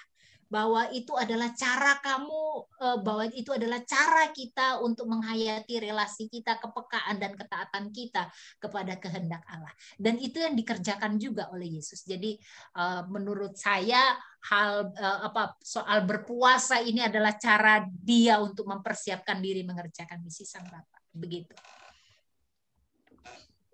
Terima kasih Bu Vera. Iya, sama-sama. Siapa tadi? Pak Monang. Oh ya, Pak Monang. Terima kasih Pak Monang. Bapak Ibu yang lain? Sama Pak Jarod. Masih ada yang ingin menyampaikan? Oh ini, Pak Maruli. Dari chat ya, Domina. Apakah ada pesan khusus dari Tuhan Yesus harus menjalani sesi puasa dan dicobai sebelum memulai pengajaran? Sebentar. Saya pahami dulu pertanyaannya.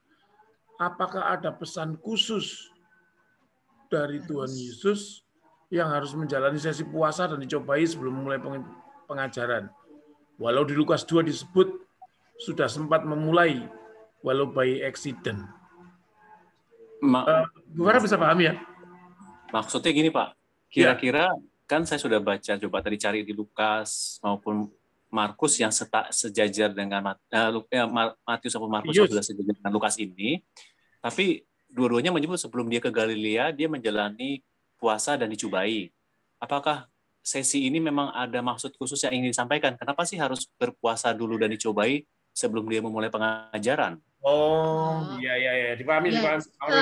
Kurang lebih mungkin jawabannya seperti tadi dengan Pak Monang, begitu ya. Jadi bukan sesi dalam arti step by step gitu ya, bahwa ini harus dikerjakan dulu sebelum dia melakukan ini, bukan dalam arti ini begitu, tetapi kita bisa lihat bagaimana Yesus dengan serius ya mempersiapkan dirinya untuk mengerjakan misi Allah tadi begitu ya, memberi dirinya untuk menjadi Mesias bagi dunia. Ini kan kita harus melihat juga ini dalam kacamata Yesus itu Allah sejati dan manusia sejati. Kita juga harus melihat itu dalam kacamata Yesus sebagai manusia sejati, begitu ya. Bagaimana dia juga perlu sebagai manusia dia perlu mempersiapkan diri dia, yang dia tahu bahwa perjalanan itu adalah tugas dan misi ini bukan sesuatu yang mudah begitu ya, bukan sesuatu yang ringan untuk dikerjakan. Maka dia betul-betul mempersiapkan diri terhadap sebuah misi yang besar yang harus dia kerjakan dalam kehidupannya. Maka salah satu hal yang dikerjakan oleh Yesus adalah lewat dia memilih untuk berpuasa. Ya, bahwa di dalam puasa itu dia mendapatkan pencobaan itu sebenarnya ada menunjukkan kepada kita itulah potret hidup kita begitu ya, dan itulah potret hidup Yesus ke depan, bahwa mengerjakan misi Allah dia tidak akan bersih dari upaya-upaya iblis yang pada saat itu mundur tapi tak pernah berhenti untuk mencobai dia lari dari rencana Bapa begitu. Dan itu lewat proses puasa 40 hari itu dia ditegaskan gitu ya. Dia pertama ditegaskan keyakinan imannya terhadap kehendak sang bapaknya, tapi dia juga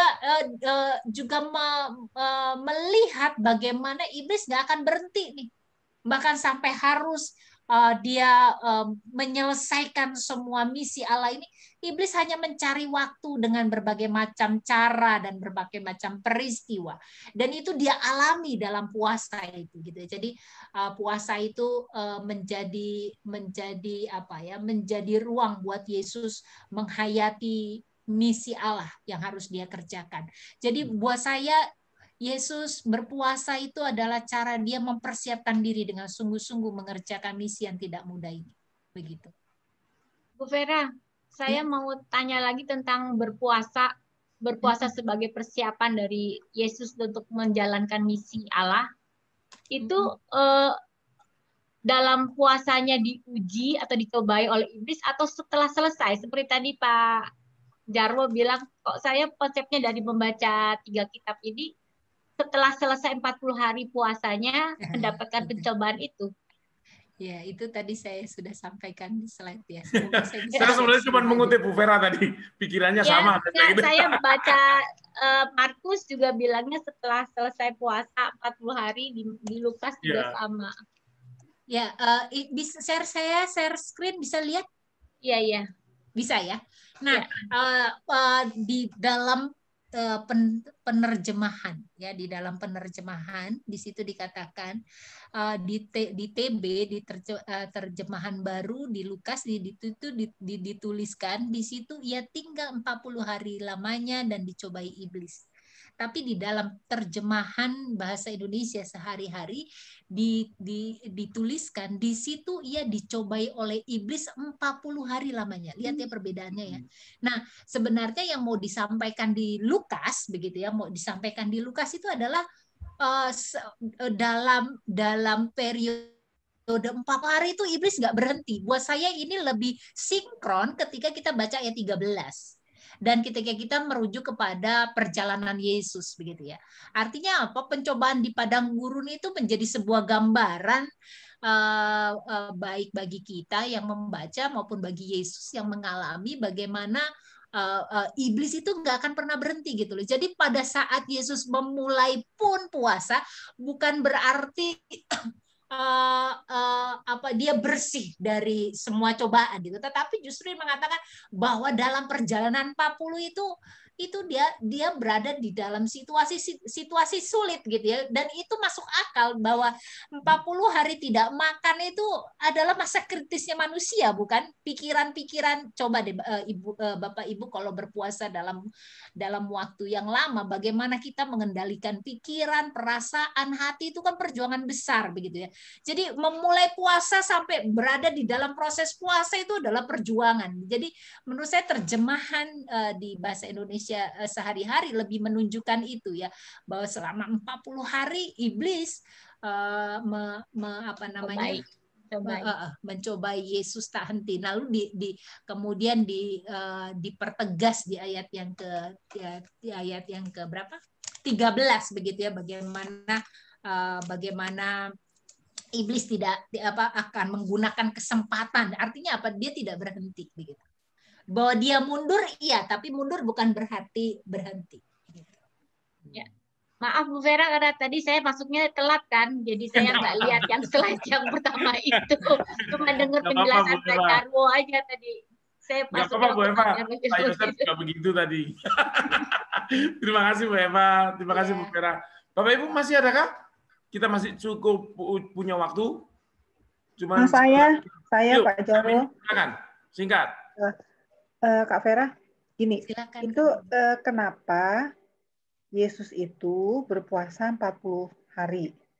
Kenapa bukan 30 hari? Kenapa bukan 25 hari, 20 hari gitu loh, atau lebih dari 2 minggu gitu, atau 30 hari seperti teman-teman kita yang lain seberang.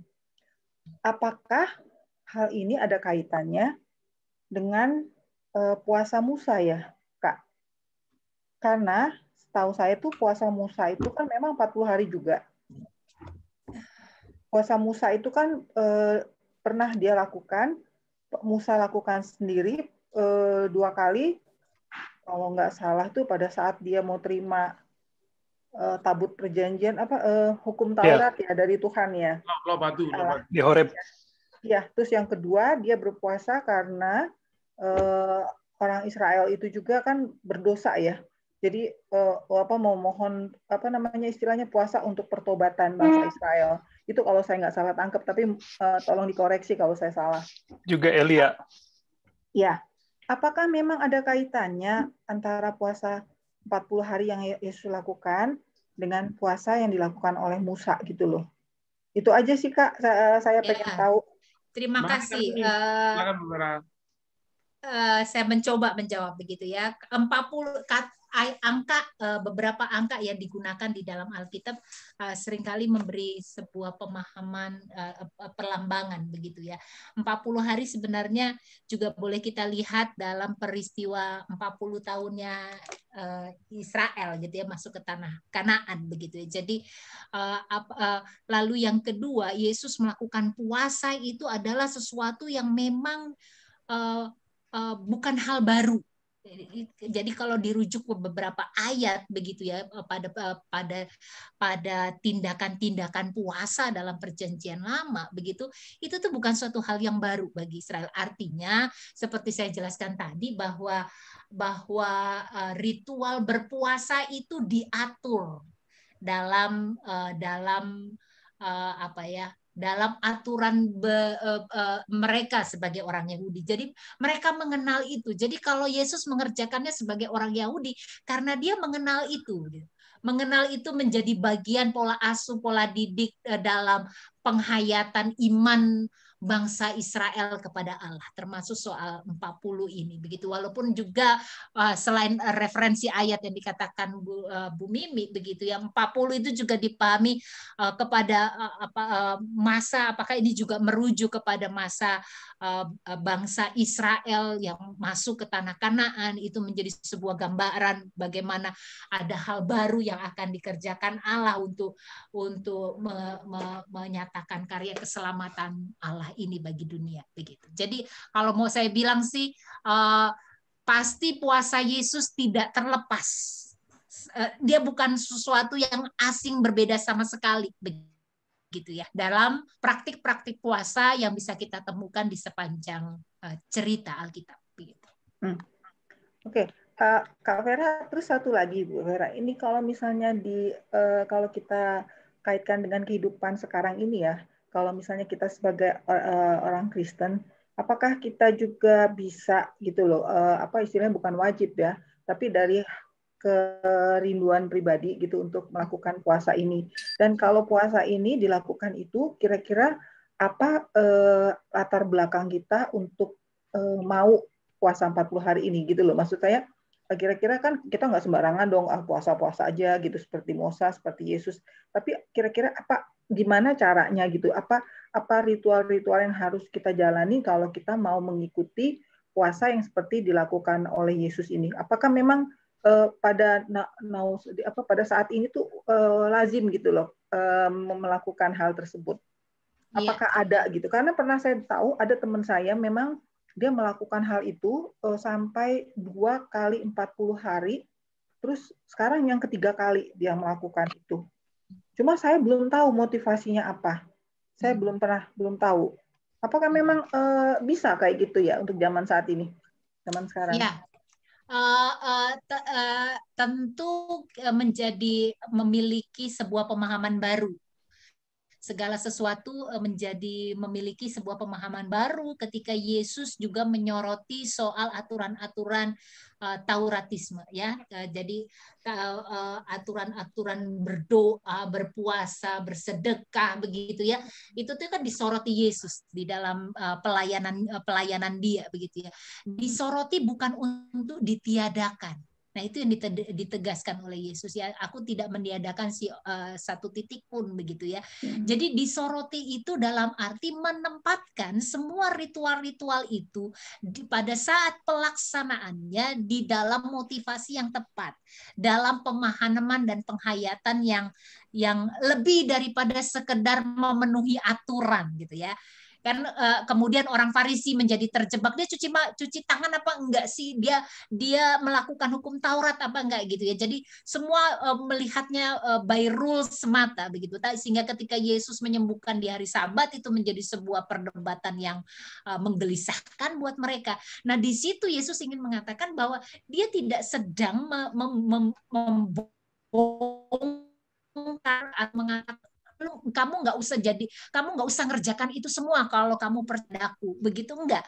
Tetapi kalau kamu mengerjakan itu semua, lakukanlah ya. Maka kita bisa lihat nanti mungkin Bapak Ibu akan sampai di apa namanya di perikop ini ya, tentang berpuasa begitu ya, pada saat Yesus menegaskan bagaimana seharusnya puasa itu dikerjakan. Nah, itu yang kemudian membuat kita sebagai orang Kristen, pengikut Kristus, melihat ritual-ritual Keyahudian itu bukan sebagai sebuah aturan aturan tatan keberagamaan. Dikerjakanlah kalau memang mau dikerjakan, tetapi kerjakanlah itu dengan motivasi yang tepat gitu ya.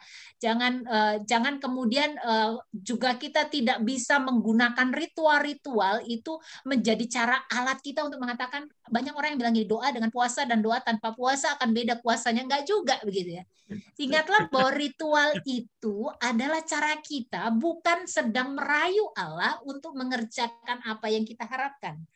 Tetapi lakukanlah itu untuk kita mengerti, menghayati, dan mendalami relasi kita kepada Allah. Maka Yesus mengatakan lakukanlah itu di tempat yang tersembunyi, sebab Allah melihat yang tersembunyi begitu ya. Karena Yesus ingin memurnikan setiap aturan-aturan ini. Jadi kalau hari ini kita mengatakan kita mau puasa apa nih? Puasa Musa, puasa Yesus, puasa apa Daud begitu. Sekali lagi kita bukan dalam pemahaman bahwa ini harus dikerjakan. Kalau mau dilakukan, lakukanlah. Tapi ingatlah pada saat kita mau melakukan itu punya konteks apa. Pahamilah bahwa pada saat kita mau mengerjakan itu punya tujuan apa begitu ya, supaya kemudian kita bisa melihat bagaimana ritual-ritual itu membuat kita sebenarnya semakin, pada prinsipnya semua ritual seharusnya membuat kita semakin bergantung kepada Allah begitu ya. Kita yang bergantung kepada Allah, bukan Allah yang kemudian mengerjakan apa yang kita minta dengan ritual itu begitu ya. Nah, sebenarnya iya begitu ya. Jadi sebenarnya kalau saya mengatakan bagaimana dengan kita ya, kalau kami mau berpuasa, puasalah, tapi sekali lagi seperti itu ya, melihat kan ini menjadi cara kita menghayati hidup semakin dekat dan bergantung kepada Allah. Itu yang terpenting dari ritual ini. Oh, tapi nampaknya kalau ritual seperti ini, puasa 40 hari itu hanya rutin dilakukan oleh teman-teman kita dari umat Katolik ya, Kak Vera ya.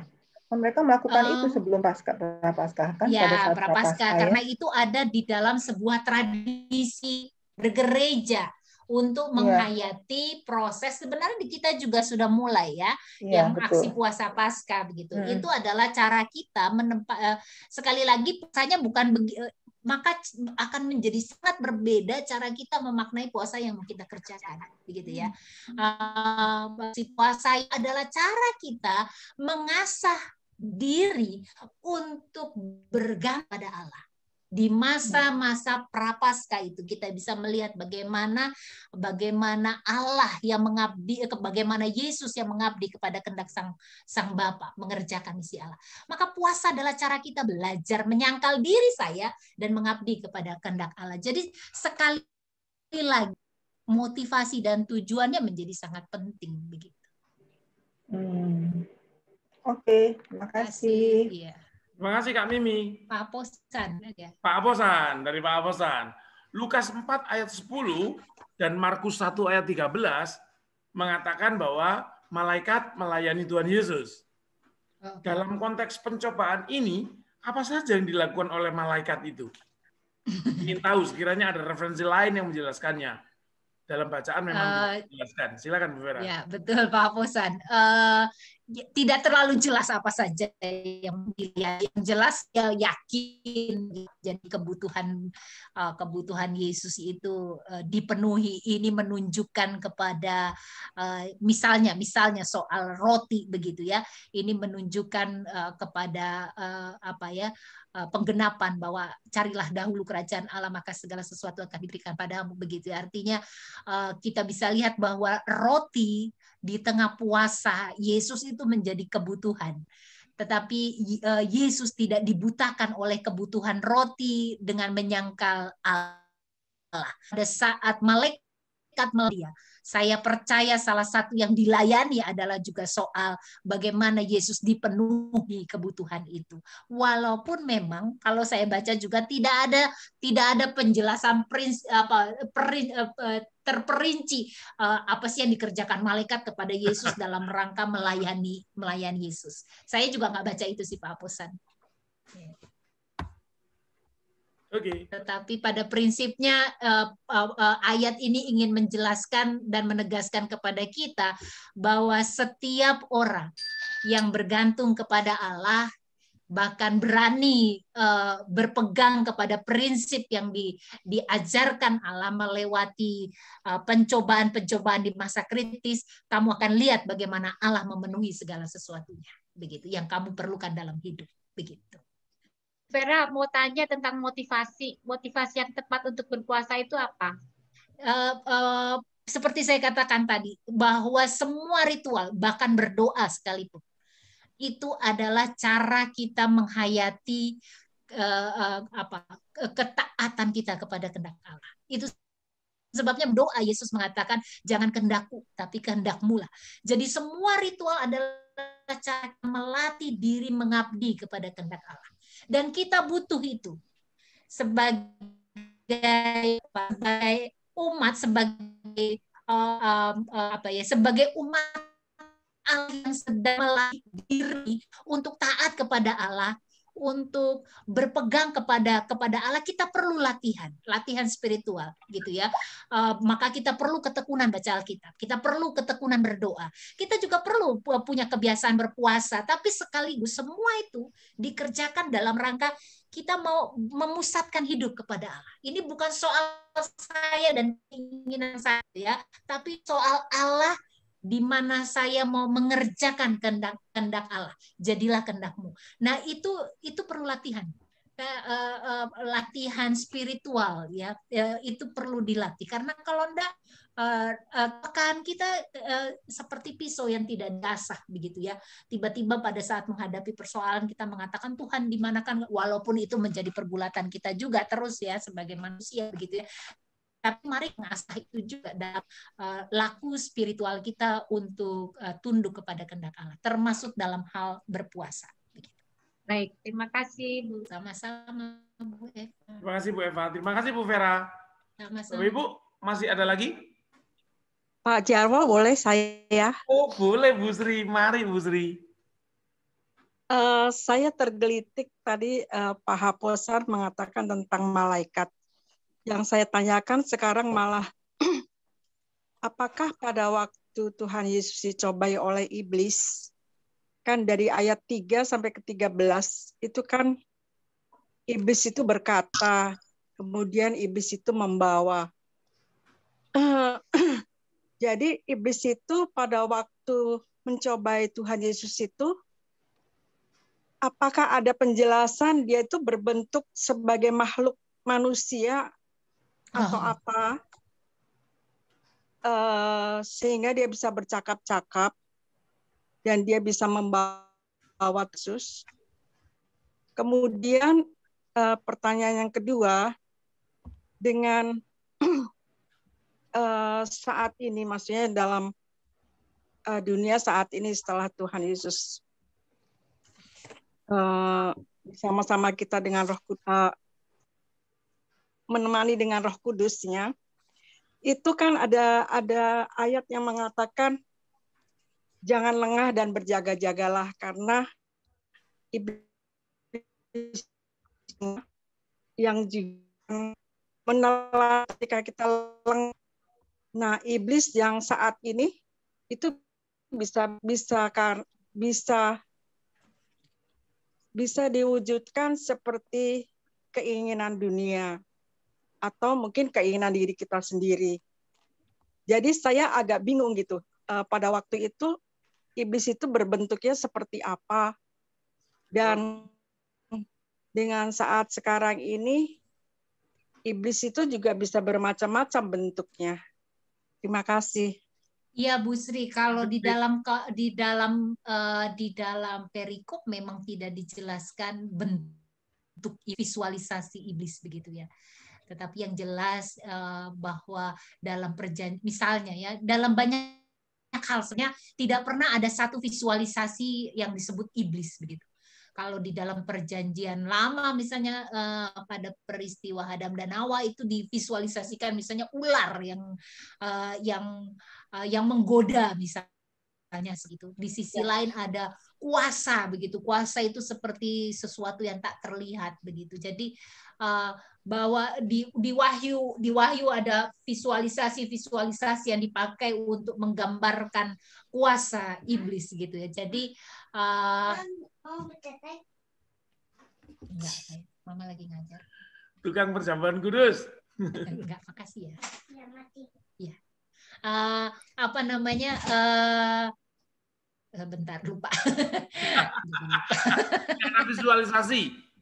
Ya. Jadi memang tidak terjebak kepada sebuah visualisasi, Bu Sri, begitu ya.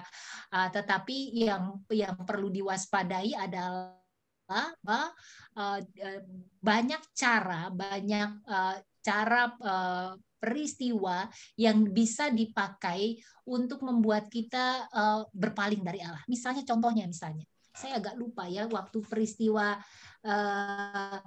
Yudas misalnya. Itu kan juga nggak ada visualisasinya begitu ya. Tetapi di sana bagaimana iblis menggoda begitu itu kan juga adalah sesuatu yang menjadi pergulatan gitu ya, pergulatan para murid untuk percaya atau tidak percaya kepada Yesus, dan itu secara dalam kisah kita bisa lihat dalam diri Yudas misalnya. Jadi kalau sekarang mungkin buat saya kita tidak perlu kemudian memvisualisasikan iblis begitu. Oh, nanti kalau yang disebut iblis nih seperti ini gitu. Karena justru itu tak bagaimana dia hadir dalam hidup kita itu tak terduga begitu. Itu sebabnya ayat berikutnya itu Bu Sri pakai begitu ya, bahwa kita perlu waspada karena nggak terduga bisa di dalam pengalaman hidup kita gitu. Bahkan iblis pakai ayat aja bisa begitu ya, yang nampaknya sangat rohani aja bisa membelokkan kita dari dia begitu. Nah, itu yang membuat, itu sebabnya seperti yang saya katakan kepada Bu Eva ya, bahwa laku spiritual membuat kita menjadi peka begitu ya. Jangan sampai kemudian kita dialihkan oleh kuasa iblis yang terus bekerja menggoda kita untuk berpaling dari Allah begitu. Oke, demikian Bu Sri. Terima kasih Bu Vera. Terima kasih. Bapak Ibu, apabila ada satu pertanyaan terakhir, waktu kita sudah hampir sampai. Silakan. Saya mencoba video ini pada akhirnya mati. Siapa itu? Apa itu, Bu Vera? Video saya pada akhirnya tidak bisa di-on-kan. Kenapa ini? Nggak apa-apa, saya sudah punya fotonya. Bapak Ibu, silakan. Satu pertanyaan terakhir. Oke. Tidak ada. Sebentar, saya lagi search untuk ditanyain. Pak Jarwo. Ya, akhirnya. Apakah iblis tahu kalau kita sedang dalam kondisi lemah? Bu Vera. Oke, itu aja pertanyaan Bu Nani. Iya. Maksudnya ada kaitan dengan pencobaan ya kepada manusia gitu. Iblis itu tahu kita lemah, kapan kita lemah gitu ya? Iya. Ya, Kalau saya menarik apa yang dikatakan Pak Jarwo, sadarilah apa kelemahan kita. Sehingga pada saat iblis memakai kelemahan, bahkan kekuatan kita, begitu ya, kita bisa sadari sehingga seperti apa yang dikatakan Bu Nane tadi, jauhkan aku dari pencobaan. Misalnya nih ya, kita tahu kita lemah sekali nih ngadepi godaan misalnya godaan banyak kan uang, seksual, bisa harta benda begitu ya, menempatkan harta benda begitu ya. Terus Tuhan buat saya kuat untuk menghadapi hal ini. Jadi kadangkala buat saya yang terpenting itu bukan apa yang dilakukan iblis begitu ya. Karena dia bisa memakai 1001 macam cara yang tak terduga, tetapi yang terpenting adalah apa yang bisa kita kenal dalam diri kita untuk taat kepada Allah. Maka kenali diri kita, malah justru kenali apa yang menjadi kelemahan buat kita. Bisa kita mengatakan ini ruang lemah saya, misalnya. Pengendalian diri itu ruang lemah saya. Berhadapan dengan kemewahan tuh ruang lemah saya begitu ya. Sehingga itu membuat kita menjadi jauh lebih waspada begitu pada saat kita masuk di masa-masa kritis kita, untuk jangan sampai ruang lemah itu dipakai menjadi alat iblis untuk menggoda kita gitu. Bayangkan saja Bu Nani, iblis pun hafal ayat Alkitab begitu untuk dipakai menggoda Yesus gitu. Ya tahu, sebab ada tertulis, dia aja ayat hafal begitu, dia aja tahu begitu. Jadi maka tantangan buat kita adalah bagaimana kita mengenal hidup kita di dalam Tuhan, agar kemudian kita bisa bertahan seperti apa yang diajarkan Yesus, diteladankan Yesus menghadapi godaan, dan kita menang.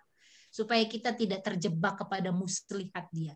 Sebab nampaknya bungkusnya baik seperti apa yang dikatakan oleh dia, tetapi membuat kita malah justru membelakangi Allah. Itu perlu sebuah, itu yang saya bilang tadi, adalah kepekaan kita asah bersama Tuhan. Gak bisa nggak kita asah.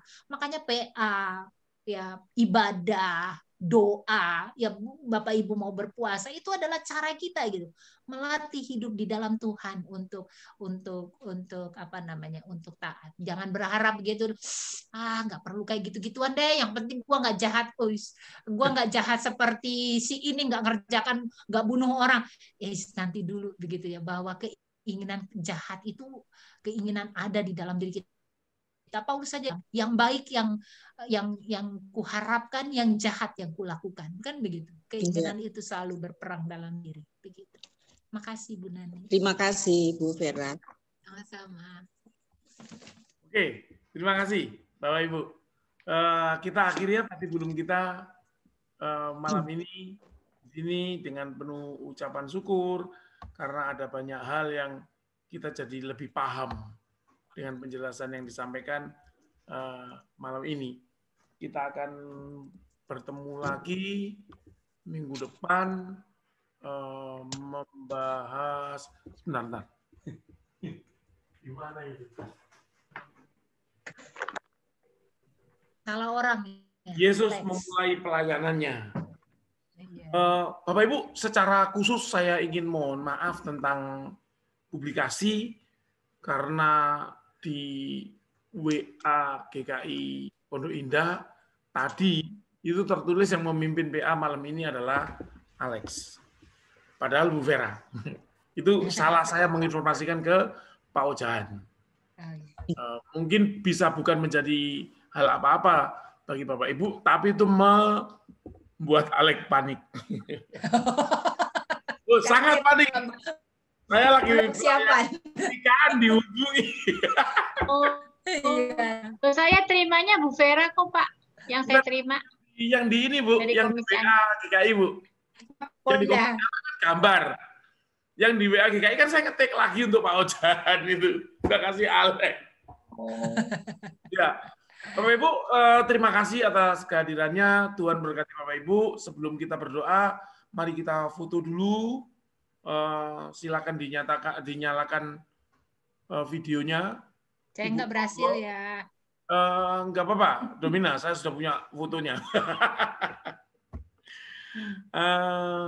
Tolong yang belum dinyalakan. Kak Frida. Oh, Pak Andreas, selamat malam.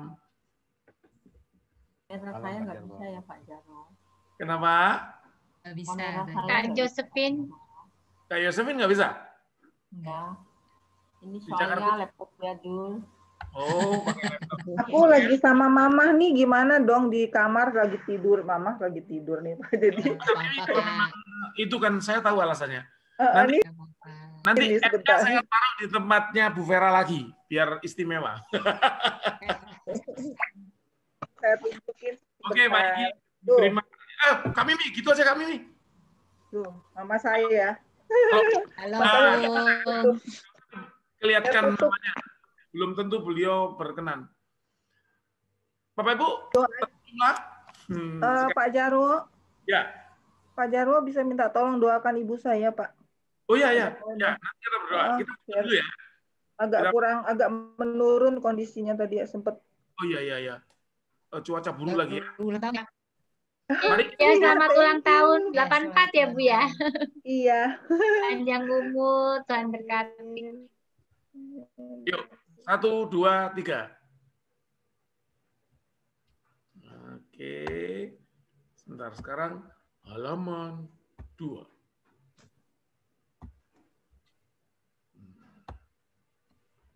Halaman 2. 1, 2, 3. Haha, ada Kak Ferry. Oke. Ya, terima kasih Bapak Ibu. Saya sudah merekam fotonya. Jadi mari kita berdoa. Kita akan mintakan opung haposan untuk menutup dalam doa dengan titipan mohon didoakan mamanya Kak Mimi yang hari ini agak menurun kondisinya. Keposan lama kita nggak ketemu rapat ya Pak. Udah nggak boleh Bu. Dia sudah punya dari tiap hari ketemu Pak Posan jadi lama nggak ketemu rapat sama Pak Posan nih. Padahal saya pengen hadir sebenarnya. Beliau sudah lama-lama udah jadi kayak mantan RI 2 nih. Opung, Ya, mari kita berdoa. Terima kasih Tuhan untuk persekutuan kami malam ini. Sungguh indah kami diingatkan oleh hamba-Mu bahwa hidup kami seiring dengan segala pencobaan. Tuhan memberikan ruang bagi kami untuk memperlihatkan iman kami di dalam segala pencobaan itu. Dan juga melihat penyertaan Tuhan hari lepas hari. Biarlah gambaran yang telah kami diskusikan semakin menguatkan dan menolong kami untuk makin yakin bahwa Tuhan tidak pernah meninggalkan kami. Amin. Pencobaan seringkali datang menghinggapi kami. Bahkan iblis seringkali ingin menggoda kami. Seperti yang dia lakukan terhadap Ayub. Tetapi nyata di dalam seluruh proses itu, Tuhan selalu memperhatikan kami. Karena itu terima kasih Tuhan untuk segala berkat-Mu, untuk Pendeta Vera yang telah memimpin pertemuan ini, berkati pelayanan hamba-Mu ini di jemaat kami, juga berkati keluarganya. Demikian juga Pak Jarwo yang setia memimpin persekutuan Patibulung. Berkati juga kami semua yang telah hadir di dalam persekutuan malam ini. Sehingga sungguh-sungguh pembelajaran kami malam ini semakin mendorong dan menguatkan kami. Karena pencobaan itu sekarang sedang berada di depan rumah kami. COVID sedang mengancam kami. Kalau ada di antara kami Tuhan, beberapa orang yang mengalami penderitaan COVID saat ini, yang walaupun kami tidak tahu nama mereka, kami bawakan mereka kepada tangan Tuhan satu persatu. Sertai mereka semua. Dan khusus pula kami ingin berdoa buat Ibunda. Ibunda Kakak Mimi, Tobing, yang juga mengalami drop kesehatan. Hidup kami ada di tangan Tuhan. Perjalanan kami ada di dalam tangan Tuhan. Karena itu kuatkan seluruh anak-anak dari ibu ini untuk selalu berharap kepadamu. Amin. Namun Tuhan juga berbicara kepada ibunda kami, Ibu Mimi Tobing, menguatkan dia bahwa Tuhan tidak pernah meninggalkan dia. Di tengah sakitnya, berikan pengharapan. Di tengah penderitaannya, berikan kekuatan. Jalan akhir hidup kami bisa berakhir menuju kemenangan yang telah diberikan dan dipersiapkan Tuhan kami Yesus Kristus. Kami tahu Tuhan akan menyertai keluarga ini, sehingga dalam seluruh proses sakit penyakit ini, nama Tuhan boleh memperlihatkan kuasanya, dan Tuhan boleh dimuliakan. Terima kasih Tuhan. Sungguh masih banyak yang ingin kami bawakan ke dalam tangan Tuhan. Seluruh kehidupan kami pribadi, lepas pribadi, bahkan jemaat Tuhan. Tetapi kami tahu Tuhan selalu baik, memperhatikan kami seturut dengan keperluan hidup kami. Karena itu, hidup kami malam ini ada di dalam tangan-Mu. Sertai kami menyongsong kehidupan baru, kekuatan baru yang Tuhan masih anugerahkan bagi kami. Sekiranya ada yang kurang dalam pertemuan kami saat ini, Tuhan ampuni kami, sucikan kami dalam kemurahan-Mu, supaya kami boleh merasakan kehadiran Roh Kudus senantiasa dalam hidup kami. Terima kasih Tuhan. Dalam nama Dia, Juru Selamat kami yang hidup, Kristus Yesus, kami sudah berdoa. Amin. Amin.